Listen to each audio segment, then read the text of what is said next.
ഒരു സാക്ഷ്യമുണ്ട്. ഇന്നത്തെ സാക്ഷ്യത്തിൽ ഒരു ചേച്ചി, അവിടെ എന്നാ പേര്, അവിടെ പ്രിയ, വയനാടെന്ന്, നല്ല സാക്ഷ്യം. ഒരു എഡ്യൂക്കേറ്റഡാണ്, നേഴ്സാണ്. പക്ഷെ അവരുടെ ഒരു ജീവിതാനുഭവം വ്യത്യസ്തമാണ്. കാര്യം ഇപ്പോഴേ നിങ്ങൾക്കറിയാമല്ലോ, ഈ പണ്ട് ഇല്ലാതിരുന്ന ഈ അഭ്യസ്ത വിദ്യരുടെ ഡിപ്രഷൻ രോഗങ്ങളുടെ എണ്ണം കൂടിയിട്ടുണ്ട് ഇപ്പോഴും. പണ്ട് അതില്ലായിരുന്നു, ആൾക്കാർക്ക് നല്ല ധൈര്യമായിരുന്നു. ഇപ്പോഴെന്തോ ഇപ്പം ഞാൻ ആൾക്കാരെ വന്ന് പ്രാർത്ഥിക്കുമ്പോൾ ആൾക്കാരുടെ ചീട്ട് നോക്കുമ്പോൾ അവിടെ ഡിപ്രഷൻ എഴുതി വെക്കും. ചിലരുടെ ഓഫീസിലോട്ട് കാര്യം ഫീഡ് ചെയ്യുമ്പോൾ അവരതിനെ നോട്ട് ചെയ്ത് ചെയ്യണതാണ് ഡിപ്രഷൻ. എന്നുവെച്ചാൽ അതിൻ്റെ അകത്ത് എല്ലാം ഉണ്ട്.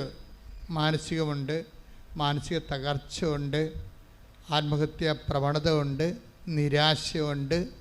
ഇനി എന്തിനാണ് ജീവിക്കണത്, എന്നാത്തിനാണ് ജീവിക്കണം എന്നുള്ള ചിന്തയുണ്ട്. ഇനി എങ്ങനെ എനിക്ക് ജീവിക്കാൻ പറ്റുമോ, അതിജീവിക്കാൻ കഴിയുമോ എന്നുള്ള വിഹ്വലതയുണ്ട്. എല്ലാത്തിനും കൂടി ഒരു പേരാണ് ഡിപ്രഷൻ എന്ന് എഴുതിയോ. അവൾ പറയണത് എനിക്ക് കുഞ്ഞുനാൾ മുതൽ ഡിപ്രഷനാണെന്നാണ് പറയണത്. കുഞ്ഞുനാൾ മുതൽ ഡിപ്രഷനാണ്.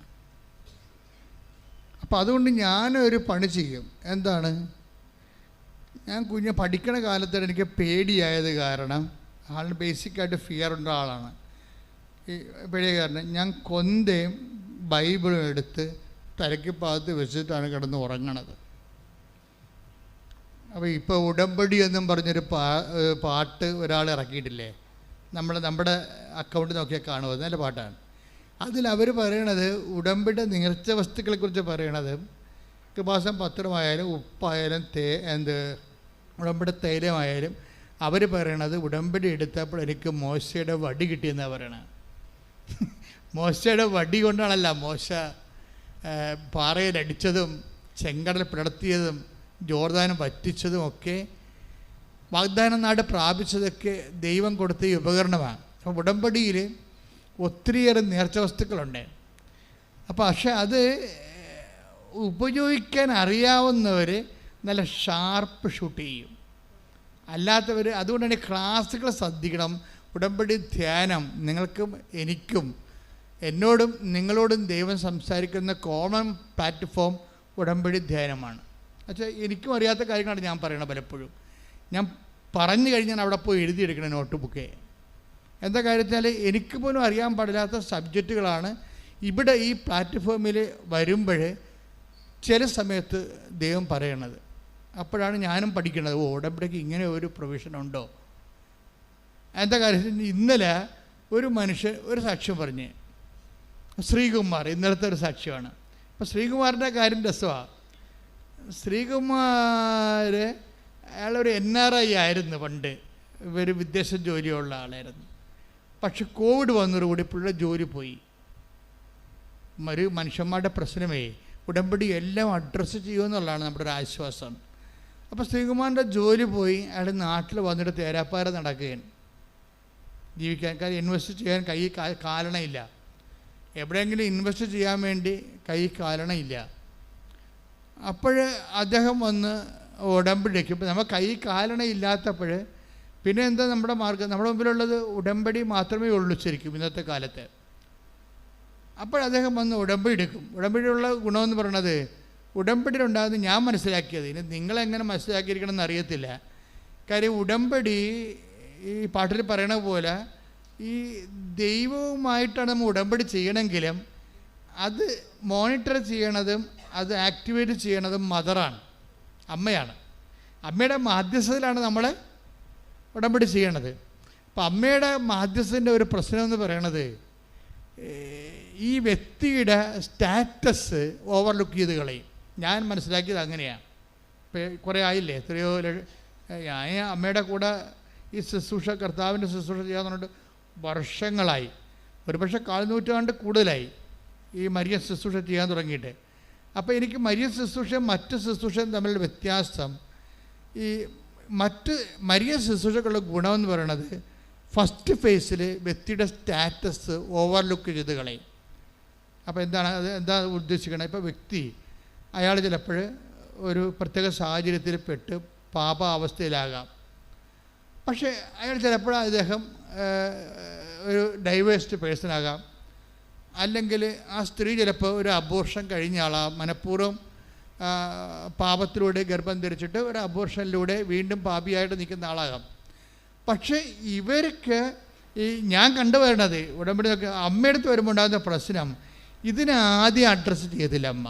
നീ അങ്ങനെ ചെയ്തവളല്ലേ, ഇങ്ങനെ ചെയ്തവളല്ലേ, അങ്ങനെ ആവശ്യമില്ല, നിൻ്റെ ഹർട്ട് ചെയ്യുകയോ നിന്നെ തൂക്കി നോക്കുകയൊന്നുമില്ല.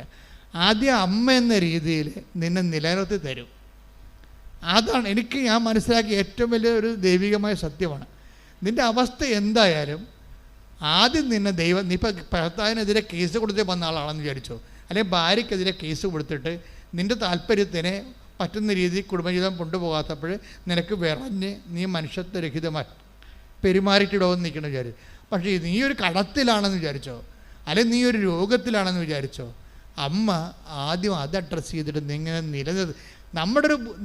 എനിക്ക് തോന്നുന്നത്, എൻ്റെ ഒരു അനുഭവത്തിൽ എനിക്ക് പറയാനുള്ള ഉപദേശിക്കാനുള്ളത്, നമുക്കീ ഒരു ബോധം ഉണ്ടാകണം.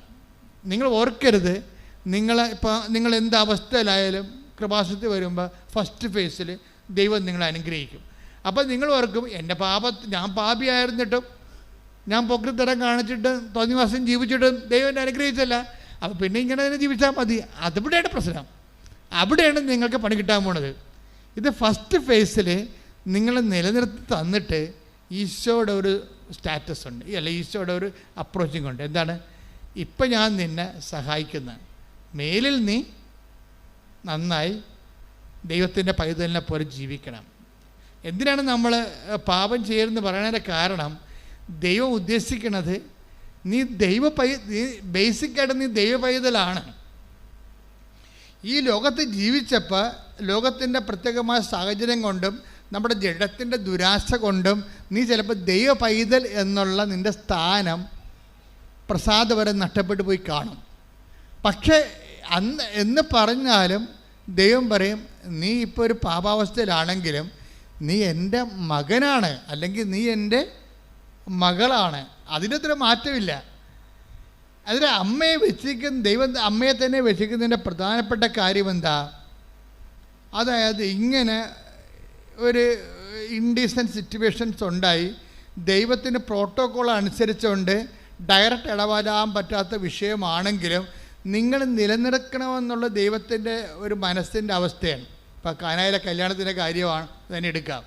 അവിടെ ആ വീഞ്ഞ് ഉണ്ടാക്കി കൊടുക്കേണ്ട ഒരു കഥയുമില്ല. യേശു എന്ന് പറയുന്ന ഈ ലോകത്തിൻ്റെ യുഗദൈവം ഒരിക്കലും ഇങ്ങനെ ഒരു വീട്ടിൽ ഒരു കല്യാണത്തിൽ വീഞ്ഞ് തീർന്നു പോയെന്നും പറഞ്ഞ് അവിടെ ഇടപെടേണ്ട കാര്യമില്ല. പ്രോട്ടോക്കോൾ അല്ലത്. ഇപ്പം നമ്മളുടെ വീട്ടിൽ നിങ്ങളുടെ വീട്ടിൽ തോട് പൊങ്ങി വെള്ളം കയറി ഉടനെ ജലസേചന വകുപ്പ് മന്ത്രി അവിടെ വരുവാ? ഇല്ല, വരത്തില്ല. അത് വില്ലേജ് ഓഫീസറാണ് വരുന്നത്. പ്രോട്ടോക്കോൾ അതാണ്, അതിൻ്റെ പ്രോട്ടോക്കോൾ അതാണ്. അപ്പം നമുക്കൊരു ഭൗതിക സാഹചര്യം ഇല്ല, നമുക്ക് വീഞ്ഞ് തീർന്നു പോയി. അത് ഉടനെ ഈശോ അവിടെ ലോകത്തിൻ്റെ പാപങ്ങൾക്ക് പരിഹാരം ചെയ്തുകൊണ്ട് ലോകത്തെ മുഴുവനും വീണ്ടെടുക്കാൻ വന്ന ഈശോ ആ കുടുംബത്തിൻ്റെ ഒരു സ്വാഭാവികമായ വിഷയത്തെ പ്രോട്ടോക്കോൾ അനുസരിച്ച് ഇടപെടേണ്ട കാര്യമില്ല. അതുകൊണ്ട് ഈശോ അത് പറയുന്നുണ്ടോ?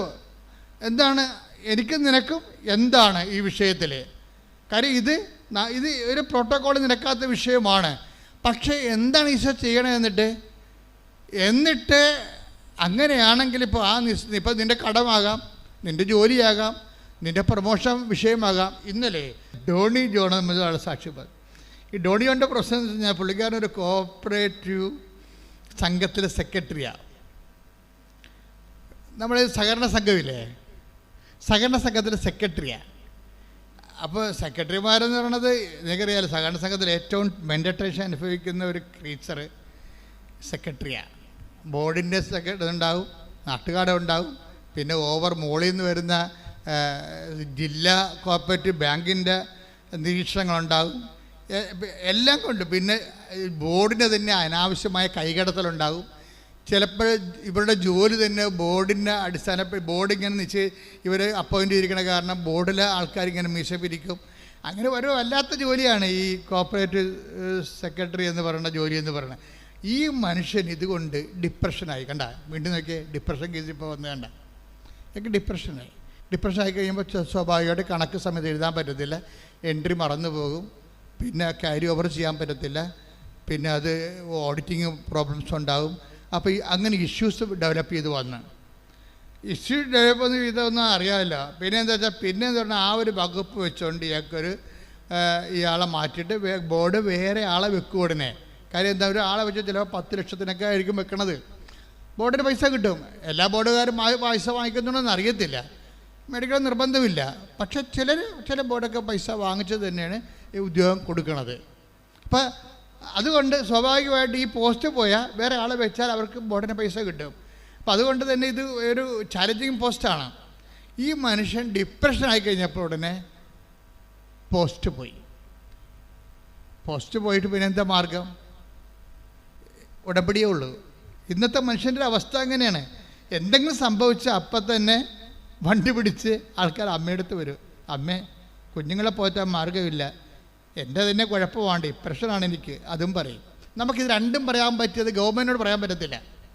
അമ്മ, എനിക്ക് ഡിപ്രഷനാണെന്ന് പറയാൻ പറ്റില്ല. നമ്മൾ ഗവൺമെൻറ് പറഞ്ഞാൽ പറയും ഡിപ്രഷനാണ്, ഇപ്പോൾ വീട്ടിൽ പോയി ഇരിക്കാൻ പറയും. വേറെ നിങ്ങൾക്ക് പറ്റണ വല്ല ഹോൾസെയിൽ കടയോ സിഗരറ്റ് കടയൊക്കെ വിട്ടിട്ട് വീട്ടിൽ ഇരിക്കാൻ പറയും. അതേ പറയുന്നുള്ളൂ. ആരോട് ചോദിച്ചാലും പറയും അത് നിങ്ങൾ വീട്ടിൽ പോയി വല്ല ചെറിയ മാടക്കടവലും ചെയ്യാൻ പറയും.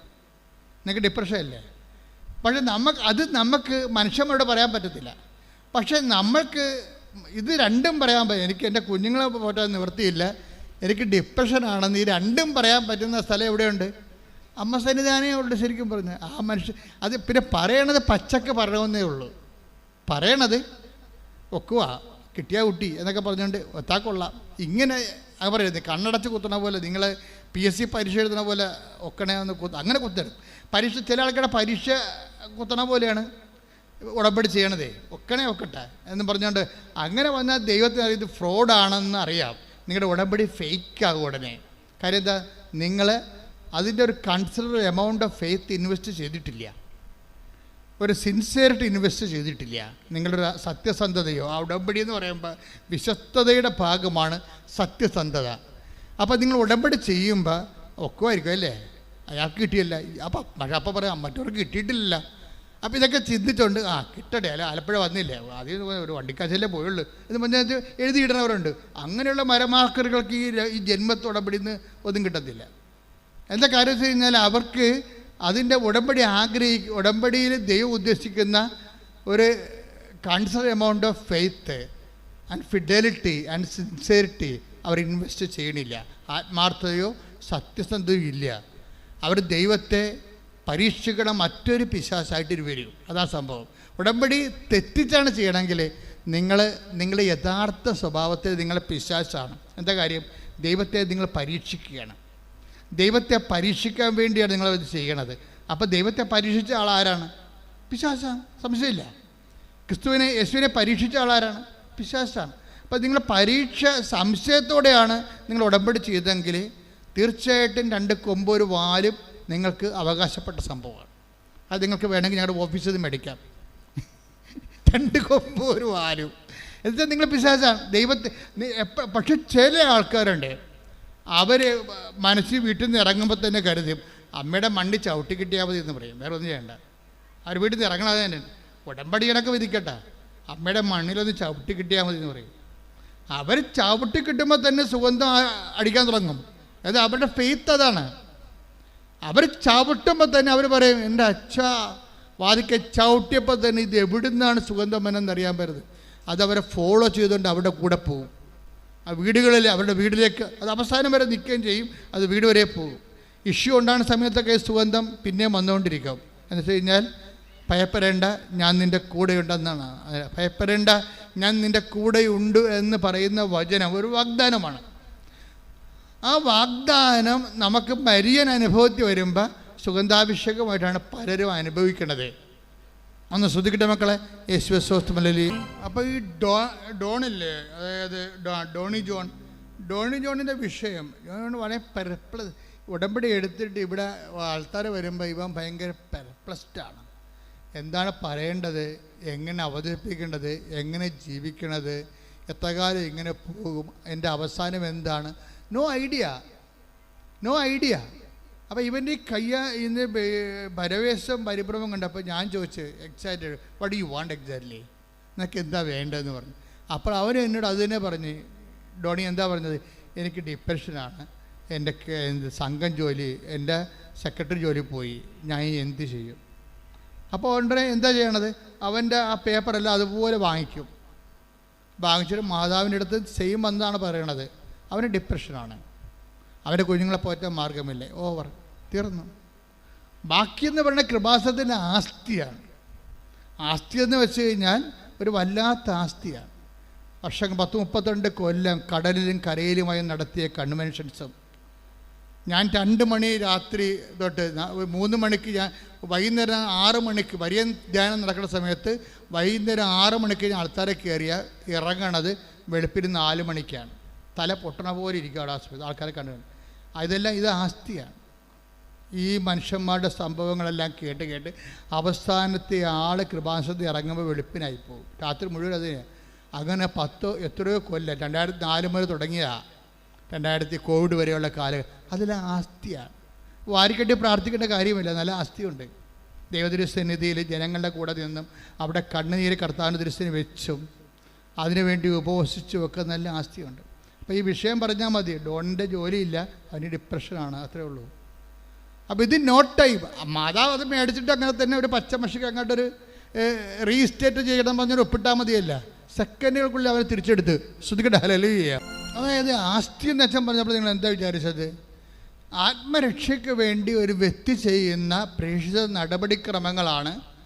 അത് ക്രിസ്തുവിൻ്റെ വിശുദ്ധ രക്തത്തോട് ചേർന്നുകൊണ്ട്, യേശുക്രിസ്തുവിന് വിശുദ്ധ രക്തം ഈ ഭൂമി വീണതിൻ്റെ പിന്നിൽ നമ്മളെ മുഴുവനും വീണ്ടെടുക്കുക എന്നുള്ളതും അതിന് വില കൊടുക്കുക എന്നുള്ളതും രക്ഷാകര പദ്ധതിയുടെ ഭാഗമായിട്ട് ക്രിസ്തു ചെയ്ത സ്വർഗീയമായ ദൗത്യമാണ്. ഇതിനോട് ഐക്യദാർഢ്യം പുലർത്തിക്കൊണ്ടാണ് മറ്റുള്ളവരെ ക്രിസ്തുവിനെ അറിയാത്തവരെ അറിയിക്കുകയും വേദനിക്കുന്നവരെ ക്രിസ്തുവിൽ ആശ്വസിപ്പിക്കുകയും ചെയ്യണം. ആ പണിയാണ് നിങ്ങളും ചെയ്യണത്. ഉടമ്പടിയിൽ നിങ്ങളുടെ ആസ്തി വർദ്ധിപ്പിക്കാൻ വേണ്ടി ഒത്തിരിയേറെ പ്രൊമോഷൻ ഫോർമുലയുണ്ട്. ഇപ്പം നിങ്ങൾ ഒരു അനുഗ്രഹം ഇവിടെ കൈപ്പറ്റി സാക്ഷ്യം പറഞ്ഞെന്ന് പറഞ്ഞാൽ അത് വർക്കൗട്ട് ചെയ്യത്തില്ല. കാര്യം നിങ്ങൾക്കറിയാമല്ലോ, ബാങ്കിൽ കിടക്കണ പൈസ നമ്മൾ എടുത്തോണ്ട് ഇരുന്ന് കഴിഞ്ഞാൽ തീർന്നു പോകും, അല്ലേ? അവസാനം 1000 രൂപ എല്ലാം ഉണ്ടെന്നുണ്ടെങ്കിൽ, അവസാനം ബാങ്ക് അക്കൗണ്ടിൽ 1000 രൂപയാണുള്ളതെന്നുണ്ടെങ്കിൽ 5 മാസം കഴിഞ്ഞ് ചെല്ലുമ്പോൾ 1000 രൂപ ഉണ്ടെന്ന് പറഞ്ഞ് ചെക്ക് എഴുതിയാൽ പറയുമ്പോൾ 1000 രൂപ ഒന്നും ഇല്ല, കാശ് ഇങ്ങോട്ട് തരാമെന്ന് പറയും. നിങ്ങൾക്കിവിടെ അക്കൗണ്ട് സൂക്ഷിച്ചതിന്, നിങ്ങളുടെ അക്കൗണ്ട് ഞങ്ങൾ സൂക്ഷിച്ചതിന് ആ സർവീസ് ചാർജായിട്ട് നിങ്ങളുടെ 1000 രൂപ ആവിയായിപ്പോയി. ഈ അക്കൗണ്ട് ഇപ്പോൾ വേണമെന്നുണ്ടെങ്കിൽ കാശ് ഇങ്ങോട്ട് തരണമെന്ന് പറയും. ഒരു ചേട്ടത്തിന് ഞാൻ ഇന്നലെ ഓടിച്ചിട്ട് ഇവിടെ കൊച്ചറ്റൻ സോപ്പിട്ട് അച്ചെടുത്തിന്. എന്താ പ്രശ്നം വെച്ചാൽ ഇവർ വെള്ള ഉടമ്പടിയാണ് അവരുടെ. വെള്ള ഉടമ്പടി എന്ന് വെച്ച് കഴിഞ്ഞാൽ 3ാമത്തെ പുതുക്കാണെന്ന് തോന്നുന്നു, 4ാമതല്ലേ സിൽവർ ഗ്രേ കിട്ടുന്നത്. വെള്ള ഉടമ്പടിക്ക് കക്ഷി 2 സാക്ഷ്യം നേരത്തെ പറഞ്ഞിട്ടുണ്ട്. ഇപ്പം 3ാമത്തെ സാക്ഷ്യത്തിന് കയറിയതാണ്. 3ാമത്തെ സാക്ഷ്യം ഇവരെന്തൊക്കെ പറഞ്ഞു കഴിഞ്ഞപ്പോൾ കൊച്ചച്ചൻ കാരുണ്യ പ്രവർത്തികൾ വല്ലതും ഉണ്ടാ പറയാമെന്ന് വെച്ചപ്പോൾ കാരുണ്യ പ്രവർത്തികളൊന്നും ചെയ്യാൻ ഒത്തിട്ടില്ല. പിന്നെ ഈ പണ്ടാരം എന്തിനാണ് ഉടമ്പടി എടുത്തത്?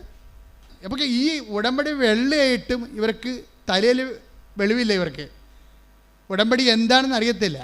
ദൈവത്തിൽ നിന്നുള്ളതെല്ലാം ചിരണ്ടിയെടുക്കണമെന്നല്ലാതെ ദൈവത്തിൻ്റെ ഉള്ളിൽ നമുക്ക് നിക്ഷേപമില്ല. നിങ്ങൾക്കറിയാമല്ലോ, ഒരു ഉടമ്പടി ഞാനൊന്ന് ചോദിക്കട്ടെ, നിങ്ങൾ വെള്ള ഉടമ്പടിയാണ്, പക്ഷേ ഇന്ന് വരെ നിങ്ങൾക്ക് ദൈവത്തിൻ്റെ ഒരു ആസ്തിയും കിട്ടിയിട്ടില്ല. നിങ്ങൾ സന്തോഷിക്കണം. എന്താണ്? ഇത് മുഴുവൻ പരസ്യ ഡിപ്പോസിറ്റാണ്. അതിൻ്റെ അർത്ഥം നിന്നെ കാര്യമായി അനുഗ്രഹിക്കേണ്ട ഒരു സമയം വന്നാൽ, നിനക്ക് ബോധമില്ലാതെ കിടന്നാൽ പോലും നിന്റെ ദൈവം നിന്നെ ബോധത്തിലേക്ക് വിളിച്ചു നടത്തും. ശ്രദ്ധിക്കട്ടെ. ഹല്ലേലൂയ. തൃശ്ശൂരിൽ നിന്ന് ലിസി ജസ്റ്റർ തൃശ്ശൂരിൽ നമ്മുടെ ടീച്ചറാണ്. ഒരു ചേച്ചി അവരൊരു സാക്ഷ്യം പറഞ്ഞായിരുന്നു.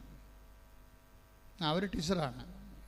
ലിസി ജസ്റ്റർ ഇന്നലെ പറഞ്ഞ സാക്ഷ്യമാണ്. നിങ്ങളൊന്ന് ശ്രദ്ധിച്ചാൽ സാക്ഷ്യത്തിൻ്റെ ക്വാളിറ്റിയൊക്കെ വല്ലാണ്ട് അങ്ങനെ കൂടുന്നുണ്ടേ. അതായത് ഉടമ്പടിയുടെ മുഴുവനും ആത്മാവ് പ്രത്യേകിച്ച് എഡ്യൂക്കേറ്റഡ് ആൾക്കാർ സാക്ഷ്യം നിങ്ങൾ ശ്രദ്ധിക്കണം. ഇതിൻ്റെ ഒരു പ്രോബ്ലം വന്നത് ഇപ്പോൾ നമ്മൾ അഭിമുഖീകരിക്കുന്നൊരു പ്രശ്നം, എഡ്യൂക്കേഷൻ കുറവുള്ളവർക്ക് ഉടമ്പടിയെക്കുറിച്ച് ഒരു ഐഡിയ അതിനെ കറക്റ്റ് ആക്ടിവേറ്റ് ചെയ്യാൻ പറ്റണില്ല. കാര്യം ഇത് വളരെ മാത്തമാറ്റിക്കലായിട്ട് നമ്മൾ പ്രേസ് ചെയ്യണമാണല്ലോ. ഇതെല്ലാം ഒരു പ്രത്യേക പ്രോജക്റ്റ് പോലെ വരണത്. അതുകൊണ്ട് ഇതിൻ്റെ ഓരോ നടപടിക്രമങ്ങളെ നല്ല ശ്രദ്ധയോടെ ചെയ്ത് വൃത്തിയായിട്ട് ഇത് ഇൻവെസ്റ്റ് ചെയ്യുന്ന ആൾക്കാരുണ്ട്. അവർക്കൊക്കെ പടപടാന്ന അനുഭവങ്ങളാണ്. ചില ആൾക്കാർക്ക് ശ്രദ്ധിക്കത്തില്ല. അതുകൊണ്ടാണ് ഞാൻ ചിലർ ചെവി കേൾക്കാൻ പാടില്ല, കണ്ണ് കാണാൻ പാടില്ല എന്ന് പറഞ്ഞ് ഉടമ്പടി ഇവിടെ വന്ന് ഉടമ്പടി എടുക്കും. ഈ ചെവി കേൾക്കാൻ പാടില്ലാത്തവരും കണ്ണ് കാണാൻ പാടില്ലാത്തവരും നിങ്ങൾ ഉടമ്പടി എടുക്കാൻ വിടരുത്.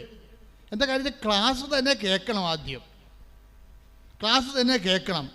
പിന്നെ ഇത് കൃപാസനം പത്രം വായിക്കണം, അല്ലെങ്കിൽ ഉടമ്പടിയുടെ പത്രിക വായിക്കണം. ഇത് കൃത്യമായിട്ട് സംഭവം അറിയാൻ പാടില്ലാത്തവർ വായിക്കത്തുമില്ല, ക്ലാസ് കേൾക്കത്തുമില്ല. എന്നിട്ട് വല്ലതൊക്കെ കൊണ്ടുവന്ന് എഴുതി ഇട്ടും പോകും. ഇങ്ങനെയുള്ള വെളിവില്ലാത്ത ആൾക്കാരെ ഉടമ്പടി എടുക്കാൻ വിടരുത്. അവർ മക്കളുണ്ട്, ഞങ്ങൾ തന്നെയാണെങ്കിലും മക്കളെവിടെ നിന്നാണ് ചോദിക്കത്തുള്ളൂ ഉടനെ. ഇപ്പം 18 വയസ്സ് കഴിഞ്ഞാൽ പിള്ളേർക്കാണെങ്കിലും അവർ സ്വന്തമായിട്ട് ഉടമ്പടി എടുക്കണം. അല്ല അമ്മയുടെ അപ്പൻ്റെ ഉടമ്പടിയിൽ വർക്കൗട്ട് ചെയ്യത്തില്ല. 18 വയസ്സ് കഴിഞ്ഞാൽ പിന്നെ തീർച്ചയായിട്ടും അവർ ഉടമ്പടി എടുക്കണം. എന്താ സംഭവിക്കുക? ഇപ്പോൾ നീറ്റ് പരീക്ഷയൊക്കെ നടക്കണം, ഇന്നലെ കഴിഞ്ഞോ. അപ്പോൾ എന്താ സംഭവിച്ചു കഴിഞ്ഞാൽ പല ആൾക്കാർ അതിൻ്റെ അകത്ത് ഞങ്ങളിവിടെ ഫിൽട്ടർ ചെയ്ത് മാറ്റിക്കളഞ്ഞു. എന്താ കാര്യം? അവരുടെ കയ്യിൽ അവരുടെ ഉടമ്പടിയിലില്ല, അമ്മയുടെ ഉടമ്പടിയും കൊണ്ട് വന്നിരിക്കുക. അമ്മയുടെ ഉടമ്പടിയിൽ അവർ ഓഫീസ് ചോദിക്കും, നിങ്ങൾക്ക് എന്താ ഇൻവെസ്റ്റ്മെൻറ്റ്? ഒന്നുമില്ല. നിങ്ങൾ പ്രാർത്ഥിച്ചോ? ഇല്ല. രാവിലെ 5:30 എഴുന്നേറ്റ് പ്രത്യക്ഷ പ്രാർത്ഥിച്ചല്ലോ? ഇല്ല. പ്രവർത്തനം ചെയ്തോ? ഇല്ല. അല്ലെങ്കിൽ നിങ്ങൾ രോഗികളെ കാണാൻ പോയി? ഇല്ല. ഒന്നുമില്ല. ചുമ്മാ വോൾട്ടിക്കരി കൊണ്ട് തിരിക്കുക. അപ്പോൾ അതിനെ സംബന്ധിച്ച് അത് നിങ്ങൾ വേറെ എവിടെയെങ്കിലും പോയാൽ മതി, ഇവിടെ വരരുത്. ഇവിടെ വരുമ്പോൾ ഇത് ഉടമ്പടി, ദൈവം ഉടമ്പടി നൽകിയിരിക്കണതാണ്. അപ്പോൾ നമുക്ക് ദൈവത്തിൻ്റെ മനസ്സനുസരിച്ച് മുന്നോട്ട് പോകാൻ പറ്റത്തുള്ളൂ. അല്ല നിങ്ങളെ സന്തോഷിപ്പിക്കുക, സൂചിപ്പിക്കുക, ആശ്വസിപ്പിക്കുക ഒന്നും ഞങ്ങളുടെ പ്രഥമ പരിഗണനയിലുള്ളതല്ല. പണ്ടൊക്കെ ഞാൻ ഒത്തിരി ചെയ്തിരുന്നതാണ്. ഉടമ്പടി വരെ ഞാൻ ഇതെല്ലാം ഇങ്ങനെ തന്നെ ചെയ്തുകൊണ്ടിരുന്നതാണ്. അപ്പോൾ ഇപ്പം ചെയ്യത്തില്ല. എന്താ കാര്യം? ദൈവം ഉടമ്പടി നമ്മൾക്ക് തന്നിരിക്കുന്നത് ആ ഉടമ്പടി പ്രകാരം ജനങ്ങളെ ട്രെയിൻ ചെയ്യാനും വിശുദ്ധീകരിക്കാനും ശക്തീകരിക്കാനുമാണ്. അതിൻ്റെ ഫലങ്ങളെന്ന് പറയുന്നത് നിത്യത വരെയാണ്. ശ്രുതികട്ടെ ഹല്ലേലൂയ, പ്രൈസ് ദി ലോർഡ്.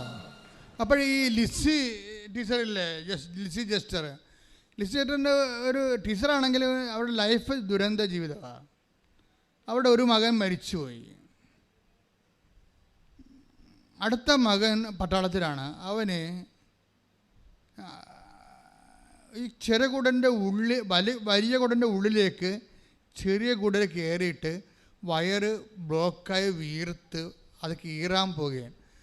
എന്നിട്ട് മൂക്കിലൂടെ ട്യൂബൊക്കെ ഇട്ടിരിക്കുക.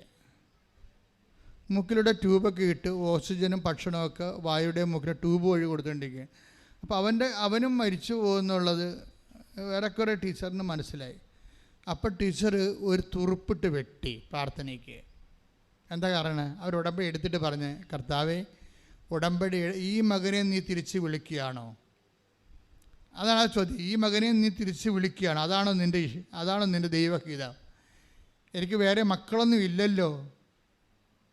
അപ്പോൾ എൻ്റെ സൽപ്രവർത്തികളെ നീ ഓർക്കണമെന്ന് പറഞ്ഞു. എൻ്റെ അമ്മയെ, കാര്യം ഇവർ വൃത്തിയായിട്ട് സൽപ്രവർത്തി ചെയ്യുന്ന ആളാണ്.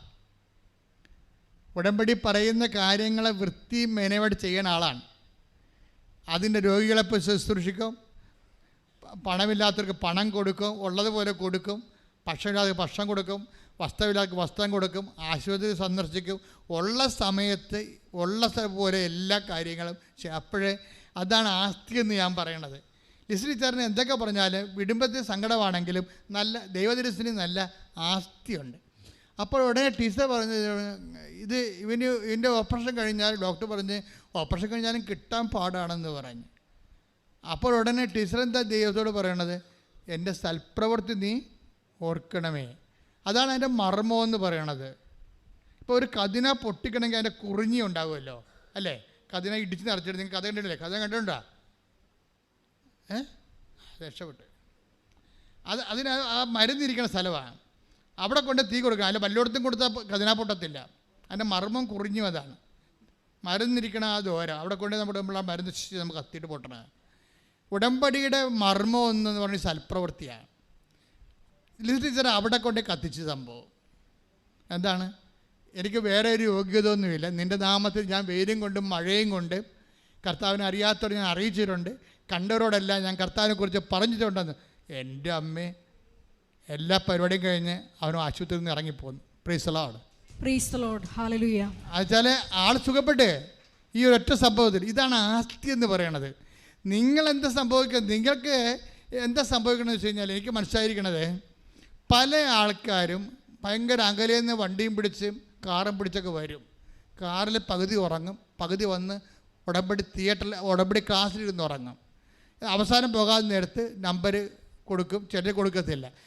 നോൺ ക്രിസ്ത്യൻസ് എല്ലാം വൃത്തിയും മേനയുമായിട്ട് നമ്പരും കൊടുക്കും, പറയണ എല്ലാം കൃത്യമായിട്ട് അവർ ചെയ്യുകയും ചെയ്യും. അതാണ് അവർ ഇടിവെട്ട് സാക്ഷി അവരുടെ ആകണതിൻ്റെ കാരണം അതാണ്. മറ്റേ ആൾക്കാരുടെ ഉടായ്പ പാർട്ടിയാണ്, അവർക്ക് അറിയത്തില്ല ഇതിനെക്കുറിച്ച്. നന്മ പറഞ്ഞ പറയും, അതൊക്കെ കുറേ ചൊല്ലിട്ടുള്ള ഇന്നസെൻറ്റിൻ്റെ ലോട്ടറി ടിക്കറ്റ് പോലെ പരിശുദ്ധം പറയും, അത് ചൊല്ലിട്ടാണ് പറയും. ഇങ്ങനെ ഇതെല്ലാം ചെയ്തിട്ടുള്ള ചിലരാണെന്ന് ഇവരൊന്നും ചെയ്യത്തില്ല. അതെന്ത് എന്താ പറഞ്ഞത്? ഇവരുടെ ഈ ഉടമ്പടി എന്ന് പറയണത് ഇങ്ങനെ ഈ എൻഡോസൾഫാൻ വീണ മരം പോലെ ഇരിക്കും, ഇങ്ങനെ കരിഞ്ഞുണങ്ങിയിരിക്കും. കരിഞ്ഞുണങ്ങി ഉടമ്പടി കുറേ ആൾക്കാർക്കുണ്ട്.